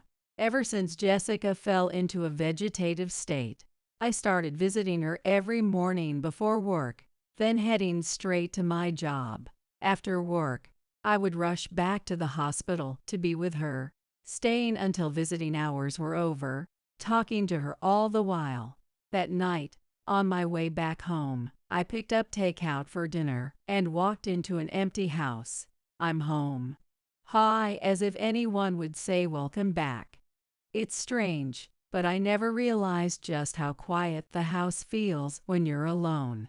I sat down at the dining table, ready to eat the takeout I'd bought, when I suddenly remembered Jessica's letter. Curious about what she had written, I set my dinner aside and opened the letter. What I read was unbelievable. To Alex. Alex, if you're reading this, it likely means that I am no longer in this world. There's something I need to apologize for. When we get married, we promised each other that we wouldn't keep any secrets, but I've been hiding something very big from you. It's time I tell you about it. A while ago, I was the leader of a project team at my company, working on developing an AI-based security system. It was designed to automatically respond to hacking attempts in real time, and was intended for use by major corporations and the government. However, during development, the crucial AI system data was leaked, and I was framed as the culprit. Of course, I didn't do it. It was a complete setup, but evidence was fabricated against me, leaving me with no way to defend myself. As a result, I was forced to pay a large amount in damages. To cover the debt, I started taking on side jobs without telling you. But don't worry, it wasn't anything shady or immoral. I was developing systems for factory automation. By now, you've probably realized that the reason I've been coming home late every night was because of this. I was not having an affair, so please don't worry. With the deadlines piling up and balancing my main job, I became increasingly stressed, and I know I was cold to you. I'm truly sorry. You may not have noticed, but I injured my chest while installing a machine in the factory, and the scar is still there. Fortunately, it wasn't a serious injury, but I hid it from you because I didn't want you to see. Since I'm probably not alive as you read this, I felt it was time to confess. I'm sorry for keeping this secret until now. I didn't want to burden you, Alex, so I kept it to myself. But if I'm no longer here, the damages claim will eventually reach you. That's why I decided to write this letter. If I'm gone, please use the insurance money to settle the remaining debt. Alex, thank you for marrying me. I may not have been the best wife, but I loved you. Thank you for everything, and I'm truly sorry. Love, Jessica. After finishing the letter, I couldn't sit still, and I drove straight to the hospital where Jessica was staying. As I passed the nurse's station, someone called out to me unexpectedly, "Mr. Miller, I thought you had gone home. Did you forget something?" "Yay, something like that. Visiting hours are over, so please keep quiet, okay? I'm sorry." Even though visiting hours were over, I felt grateful to the nurse who let me into the ward, and I headed to Jessica's room. I gently opened the front of Jessica's pajama top and slightly pulled down the undergarment beneath it. There, I saw a fresh, keloid-like scar. This kind of scar wasn't there before. It was clearly a recent one. At that moment, I realized that everything written in the letter was true. I regretted not noticing how much she had been suffering, and I felt a surge of anger toward the person who had hurt her, and I resolved to prove her innocence. Even though I made up my mind, I wasn't working in the same company as Jessica, and I didn't know her colleagues well. Not knowing the circumstances, I was at a loss as to how to proceed. "Welcome. What brings you in today?" "Oh, it's Thomas, right? Hey, it's Jessica's husband. What a coincidence, huh? Is this your workplace?" One day, Thomas, who works at the same company as Jessica, came to the real estate office where I work. "Long time no see. So, how does it feel to be the one who stole Jessica and managed to marry her?" "Hey, stop saying confusing things like that in front of the store. I didn't steal her." "Well, maybe steal is a bit much, but if you hadn't come along, maybe I'd be married to Jessica right now. I had been pursuing her for a long time, but you suddenly showed up and snatched her away. And now Jessica is in a vegetative state, right? Must be tough. She might never wake up again." "That's not true. She's getting treatment, and she will wake up soon." "I don't know, man. They say the chances of waking up from that state are slim. Maybe it's time to give up." "Stop it. Oh, are you mad?" All right. Just take care of her as best as you can." "So what brings you here today?" "If you don't have any business here, I'll have to ask you to leave. What you're doing is obstruction of business, you know." "Don't get so upset. I was just teasing you a little. I actually have a reason for being here. I'm thinking about moving into a tower apartment, so I came to consult with you. Are there any good properties around here? Close to the station, relatively new. I'd like a place with a convenience store nearby, and, oh, a 24-hour concierge service would be nice." "Wait a minute. A tower apartment. Your work's been going well lately, and I've got some extra money. So I thought it'd be a good time to move into a tower apartment." I see. Well, for a tower apartment, we need to conduct a screening process for the applicant, so I can't show you anything today. I'd like you to come back in 2 weeks for another appointment. 2 weeks, that's a bit long. But well, considering the amount of money involved, I understand. Make sure to conduct a thorough screening. I'll come back then. Oh, and say hi to your wife for me." With a sly grin, Thomas left the office. Using the documents Thomas had submitted, I checked his credit information and bank balance. Sure enough, the balance was quite high, which surprised me. However, something felt off. Considering his age and position, the amount seemed disproportionate. It was unusually large. Could it be that he's investing in stocks or mutual funds? If not, then I started to become suspicious of Thomas. I decided to consult someone about it. Alex, what's going on? Did something happen to Jessica? I called Susan, who works at a bank. I'm sorry for calling you at work like this. Jessica's still the same, there's no change in her condition, but I need you to check something for me. For me? What is it? I want to know the recent deposit activity of someone who has an account at your bank. Is there any way you could help me with that? Deposit activity? You mean the transaction details? Well, that's confidential information, so even if it's for a family member, it's not something I can disclose easily. You'd need to provide certain documents for verification. Well, it's not for personal reasons. It's for a credit check related to a real estate transaction. I need to verify the stability of income for a client interested in purchasing a tower apartment. Even in that case, is it difficult to get that information for a real estate transaction? Oh, if that's the case, as long as the required documents are submitted, we can check even for third parties. If you come by now, I can get the information right away. What do you think? I went to the bank where Susan works and obtained the recent deposit activity for Thomas. There was a suspicious flow of money. Alex, here's the transaction activity for Thomas Brown over the past 6 months. Thank you, Susan. Did you notice anything unusual? Yes, actually, there's something that caught my attention.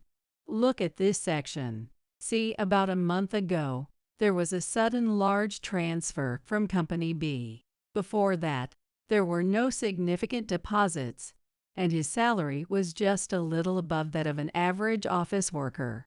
Really, that's quite a large amount. With that kind of money, it's no wonder he wants to move into a tower apartment. I'd be tempted too. The account data Susan showed me revealed that, a month ago, there had been a large transfer from Company B, a rival of Jessica's company, to Thomas's account. And this Company B had just launched a major AI-based security system shortly after Jessica was framed. Armed with this information, I decided to meet with someone. I understand what you're saying. So, this is the evidence, correct? Yes. Based on this information, I believe there is a high possibility that Mr. Brown was involved in leaking information to Company B. I gathered all the evidence suggesting that Thomas had been leaking information to Company B and headed to Jessica's company. Even though I visited without an appointment, the president courteously listened to my story. Trusting his sincerity, I decided to reveal everything I knew. Mr. Miller, thank you for coming today. It's a shameful matter for our company, but we can't turn a blind eye. To think something like this could happen within our organization. For the future of this company, we need to root out the problem here. We will also need to change our company structure. Therefore, I plan to conduct a confidential investigation into this matter. Really? You believe me? Of course. At the time, I found it hard to believe that Jessica would do such a thing. But every piece of evidence seemed to point to her involvement, and it kept piling up. We had no choice but to believe the information. That was my failure. I'm truly sorry. The president apologized to me. After expressing my thanks, I left the president's office. 2 days before the 2-week deadline I had given Thomas regarding the tower apartment screening, I visited Jessica's hospital room, where she still lay unconscious. Jessica, can you hear me? Your name will be cleared soon. I'm sure the president will make things right. Everyone's waiting for you to wake up. Emma came by again yesterday. She lay down on your bed and read her Ella textbook out loud for her homework. She's gotten so fluent. It's amazing how fast kids grow. You need to wake up soon, or she'll become a big sister who can read all those difficult texts before you know it. And remember, you promised to go camping with Kevin's family. It's getting colder, so while I was having my usual one-sided conversation with Jessica, which had become my daily routine, There was a knock at the door. I assumed it was a nurse making her rounds, and responded, "Yes, come in." "Hello, Mr. Miller. Thank you for your help the other day. How is Jessica doing?" President: "Thank you so much for coming. Jessica is still the same, but today her complexion looks a bit better. Maybe she's having a pleasant dream." That's good to hear. I wanted to speak with you directly, so I'm sorry for the sudden visit. Could we have a moment alone? Thank you. Sorry for the trouble. The president asked his secretary to wait in the hallway, took a seat as I offered him a chair, and began to speak while looking me in the eyes. "Sorry about that. I want to keep this as discreet as possible. So, what is it you wanted to talk to me about?" "I'm here today to report on the internal investigation to you, Mr. Miller.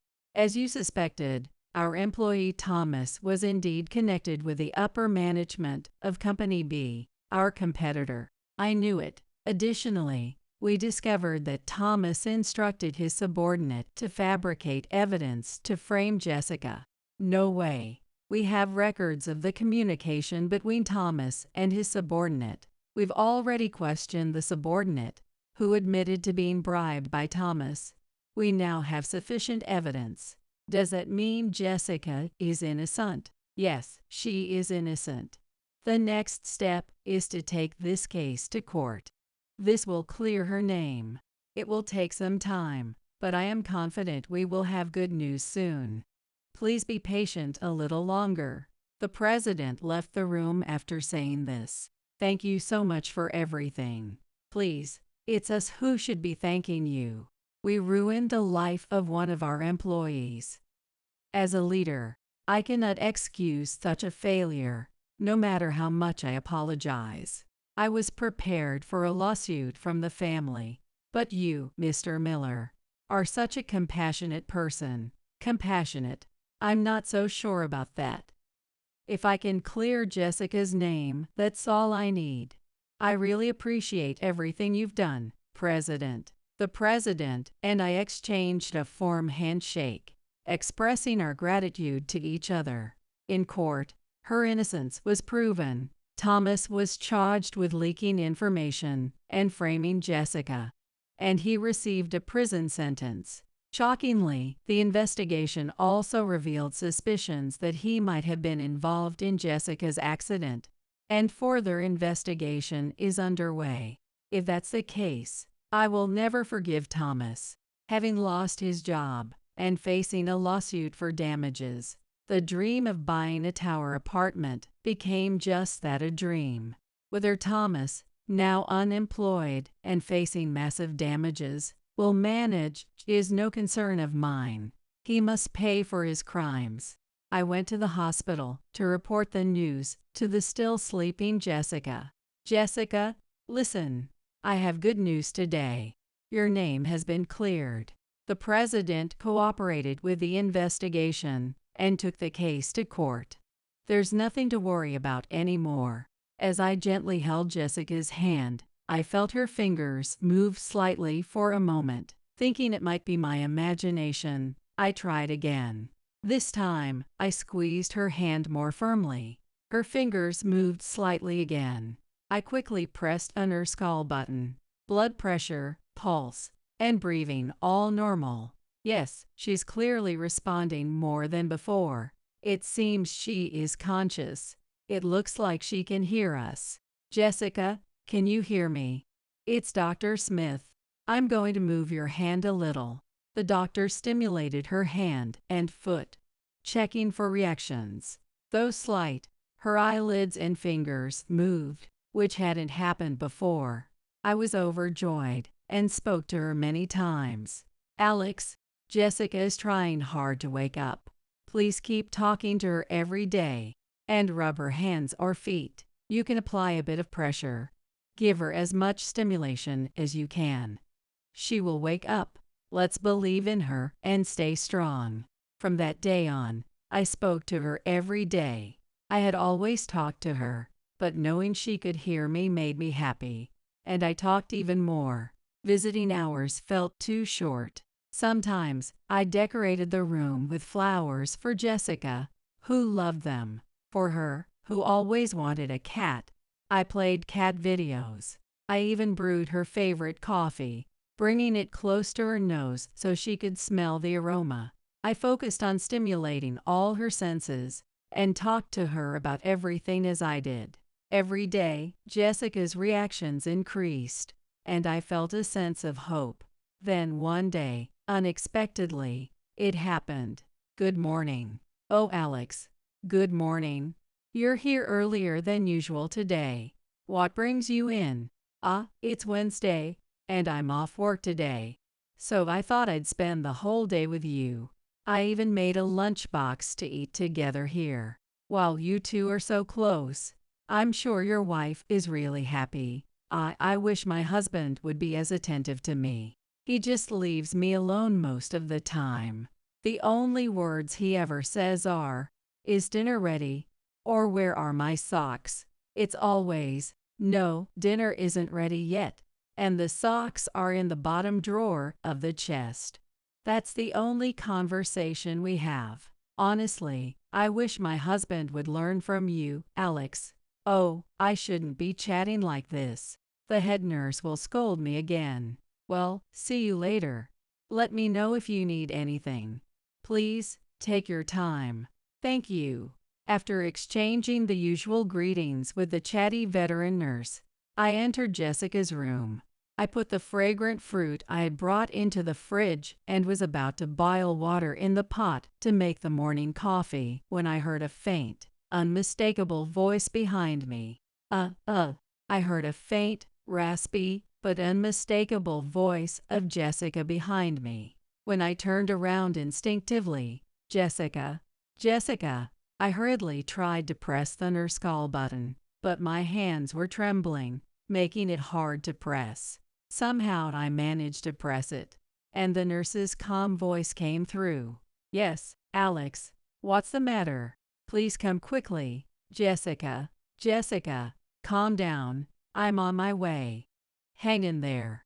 Jessica opened her eyes.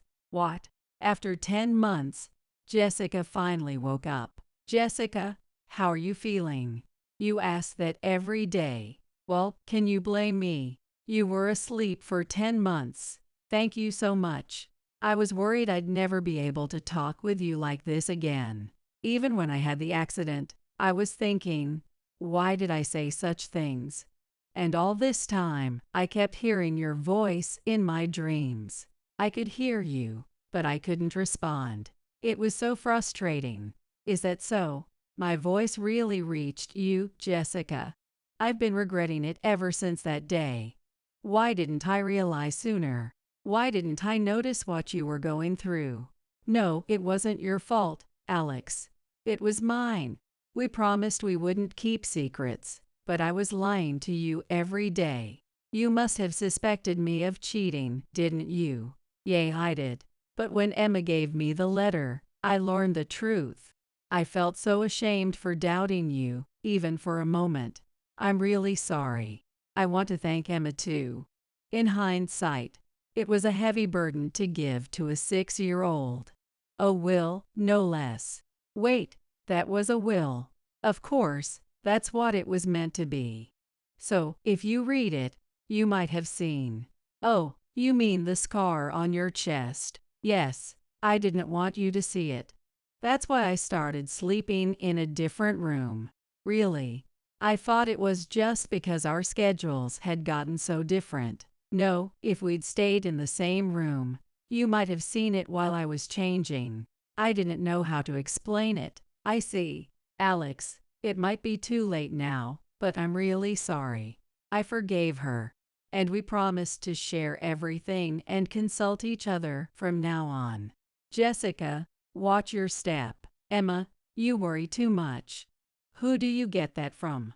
Hey, Jessica, she's just concerned about you. Don't be so harsh. Sorry, Emma. Alex, don't be too hard on her.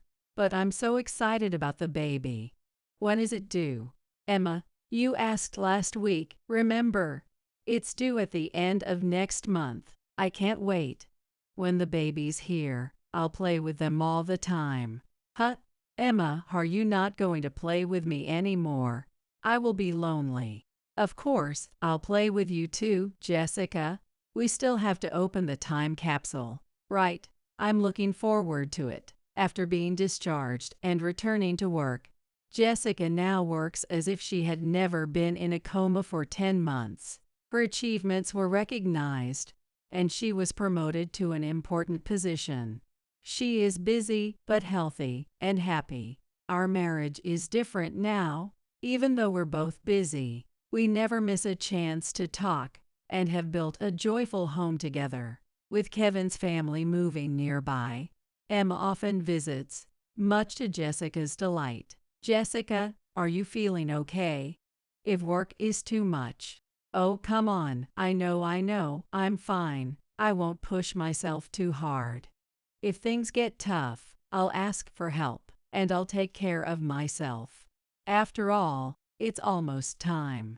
She lovingly rubbed her belly, and it had become a familiar sight. Yes, there is a new life growing inside Jessica, and by the end of next month, we will become a family of 3. Since the day I received the call about the accident, time has flown by, but I never gave up on Jessica's life and on proving her innocence. Being here now is not something to take for granted. Things could be lost in an instant. To avoid ever feeling that pain again, no matter how tired I am, I always make time for conversations with Jessica and savor every moment of our happiness. Get out, you worthless wife who can't even do household chores. I sat on the floor, berated and belittled. My mother-in-law glared at me. I've got Mauricio and my mom. We don't need you. You always look so miserable. You are just a parasite. My sister-in-law, who never lifts a finger around the house, said this with a tone of utter disdain. Wait a minute, Mauricio. Your mom and sister are being too harsh. I've been. Before I could finish, even my husband Mauricio looked down on me. My mom and sister are right. I don't need a wife who can't handle housework while working. Besides, I've got a young part-time girl who's much better. Pack your bags and leave. Stunned by Mauricio's words, all 3 began to berate me, calling me a failure of a wife. I clenched my fists, looking down. After exploiting me all the time, how dare they? Just you wait, I'll make sure you all get what's coming to you. But I looked at the 3 of them and said, without changing my expression, fine, I'll leave. The downfall of the family that's been dumping everything on me begins now. My name is Eleanor. I'm 32 and a working housewife. Most women work after marriage these days, and I've continued to work at the company I joined after graduating college because I love my job. One morning, as I was busy getting ready for work, Mauricio spoke up. Hey Eleanor, can you handle this? Tax season is coming up. He handed me a pile of receipts and invoices. Again? You should handle your own shop's accounting. Mauricio looked away. You know I'm bad at that stuff. So, please? I married Mauricio 5 years ago. Mauricio used to work as a clerk at a restaurant that I occasionally stopped by. After several dates, we decided to get married. Now, Mauricio runs his dream cafe, but he leaves all the tedious tasks like procurement and accounting to me. As I head to the door, my mother-in-law chimes in. Eleanor, I want Chinese food tonight. All right, can you prepare the ingredients? No way. You can do it when you get back. Also, Vivian and the kids are coming this weekend. Make sure you prepare something they can eat. Fine. I replied reluctantly and left the house. When we got married, I wanted to live just with Mauricio, but he insisted that we live with his mother because he was worried about her living alone. So, we moved to his spacious family home. My mother-in-law is terrible at housekeeping, and the place was a mess when we moved in. She lives on a pension and spends most of it on eating out because she doesn't want to cook. Mauricio always says housework is a woman's job, so even though I work, I'm stuck doing all the chores for the whole family. On top of that, my sister-in-law Vivian, who's moved out since getting married, often comes back home with her kids. When she's here, the workload increases. This morning, when I heard she's coming back this weekend, I thought, oh, not again. And then, the dreaded weekend arrives. I'd love to relax on my weekends off from work, but instead, I have to entertain Vivian's kids and prepare meals. While I'm running around, Vivian drops a bombshell on me. Eleanor, by the way, I'm getting divorced and moving back here with the kids next month. Just so you know. What? Are you serious? Got a problem with that? No. That must be tough for you. When are you moving back? As soon as I can. My sister-in-law is coming home with the kids. I'm initially taken aback, but then reconsidered. Vivian used to be a housewife, so she'll probably help around the house. That should lighten my load a bit. Though we're not particularly close, I look forward to having less work and go about my days. But I soon realize I was too optimistic. Vivian, like her mother, does absolutely nothing. She lounges around all day, watching TV and snacking. She neither works nor does housework. Apparently, her neglect of household duties was a major reason for her divorce. Now, I have to do all the chores, including making meals for her picky kids and getting them ready for kindergarten. As time passes, my job gets busier with a new project, requiring more overtime and early starts. The house becomes increasingly messy. Coming home to a cluttered house is utterly disappointing. And yet, everyone keeps saying, "When's dinner?" Or, "You're so slow." To make matters worse, I start getting passive-aggressive comments from Vivian and my mother-in-law. "Eleanor, the laundry is piling up. Just because you work doesn't mean you can slack off." "But I'm busy too." As I try to argue, Vivian cuts in. "Talking back to your mother-in-law? You're so bold, Eleanor. And you've been buying all the meals. That's not good for the kids. If you're home, can't you help out a bit?" "What are you saying?" "Mauricio is a business owner. You don't have to work, you're just doing it out of selfishness. So, fulfill your duties as a wife perfectly." I was speechless, and both of them looked at me as if it was all perfectly normal. That night, I was so angry I could explode, so I talked to Mauricio. "I'm busy with work, and neither your mom nor your sister is helping with the housework." "You're not bad-mouthing my mom and sister, are you?" Mauricio glares at me. I replied in amazement. "No, that's not it. But I can't handle all the housework by myself. If you could help me a little. I'm busy running a business. You might not understand because you have an easy office job, but running a business is hard. Besides, housework is a wife's job, isn't it? Don't expect me to do it." "Are you serious?" Mauricio just goes to sleep, leaving me to stew in my thoughts. But then, an idea comes to me. I came up with a good idea. I quickly grab my phone and make some online purchases before going to sleep. A few days later, a bunch of new appliances arrive. A drum washer-dryer, a cleaning robot, and kitchen appliances with automatic cooking functions. If no one's going to help me, I might as well make my chores easier with some handy gadgets. As the delivery guys are bringing in the washer, my mother-in-law and sister-in-law show up. "You bought a new washer without asking?" "The old one still works. But it's old, and this will make laundry faster and easier." "What's all this?" A cleaning robot and cooking appliances? Eleanor, come here. I'm summoned to the living room, where they're sitting on the sofa, and I'm told to sit on the floor. Mauricio is there too, sitting next to his mom, looking smug. What's going on? My mother-in-law shouts. What do you mean, what's going on? You buy all these lazy gadgets with the household money, what are you thinking? I thought it would make housework more efficient. It's not about efficiency.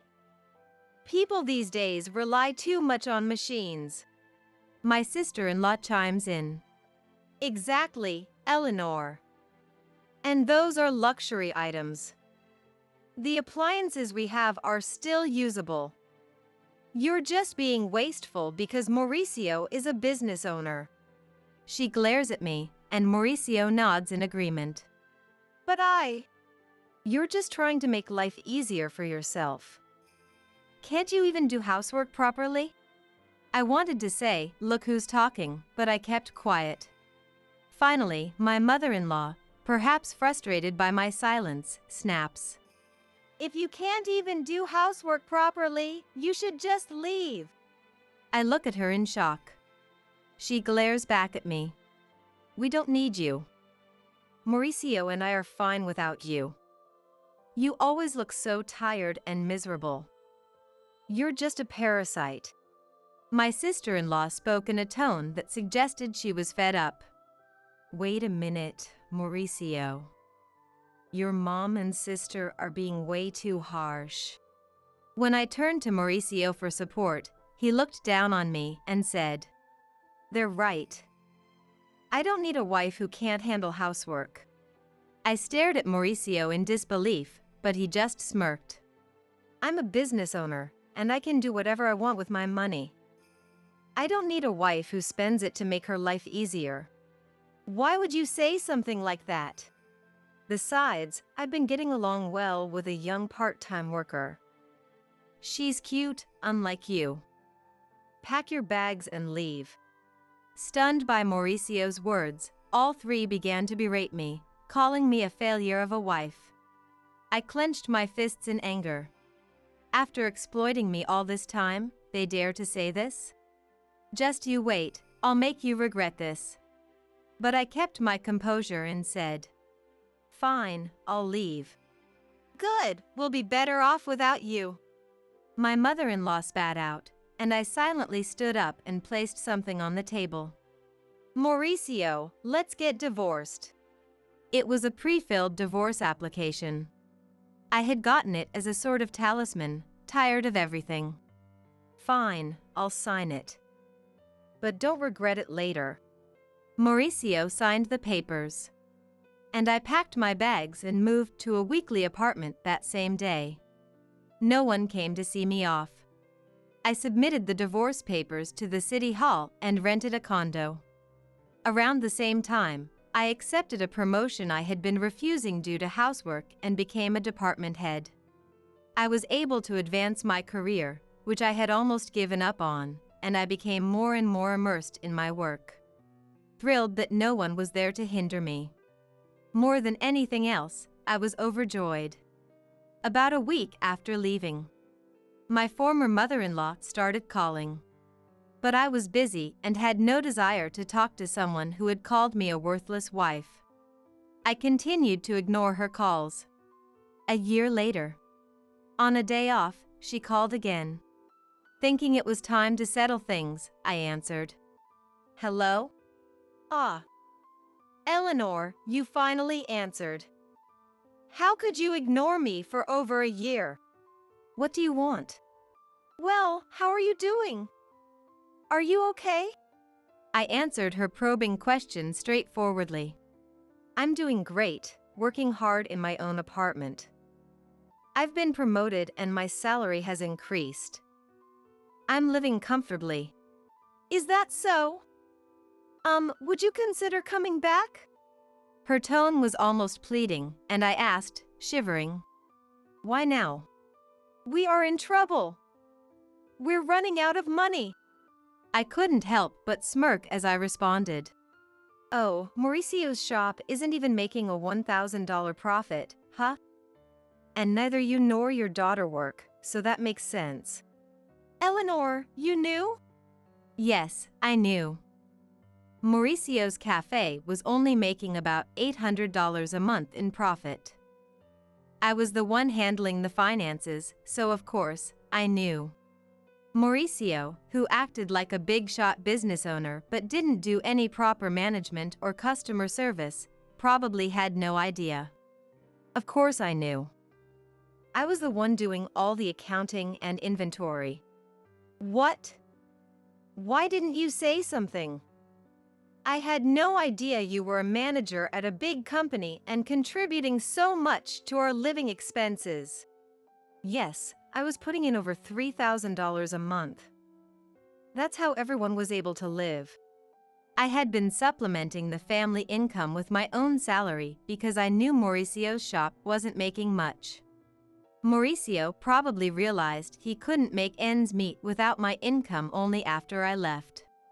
Please, Eleanor, come back. By the way, what happened to Mauricio's shop? Ignoring my former mother-in-law's plea, I asked. Mauricio's shop is going under next month. Even the part-time girl left him. That figures. With such sloppy management, he can't keep a business running. And he's too proud to do what needs to be done. No woman would want to be with a man like that. I chuckled, and my former mother-in-law was at a loss for words. Can we wrap this up? I'm busy. She hurriedly continued. Also, the house has been a mess since you left. A mess? According to her, the house was in chaos because no one was doing any housework. The house was cluttered, no one was cooking, so they had to buy food, and they couldn't even afford a new washing machine. It would have been nice if you'd left those appliances. Ex-mother-in-law says. What are you talking about? Weren't those lazy appliances? And what's wrong with taking things that I paid for? I shouldn't have said that. But I never thought the house would become like this just because no one was doing the chores. I asked, getting a bit irritated. Isn't it strange that 3 adults can't manage the housework? What are your daughter and Mauricio doing? She lowered her voice. Well, Mauricio is sulking at home all day, doing nothing since he found out his shop isn't making any money. Really? He said he could do whatever he wanted with his money because he's a business owner.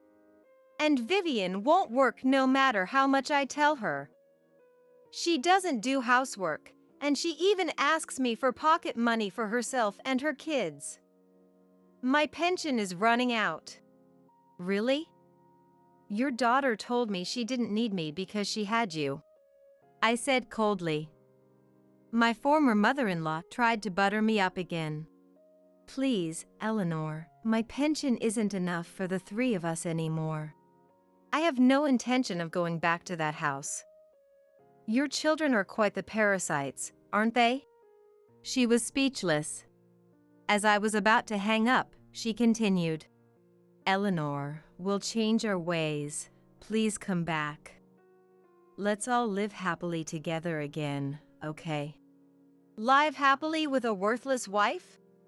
I cut her off, and she stumbled over her words but continued to plead. I'm sorry for what I said. We are family. Help us. We can't even pay the property taxes anymore. We'll have to sell the house.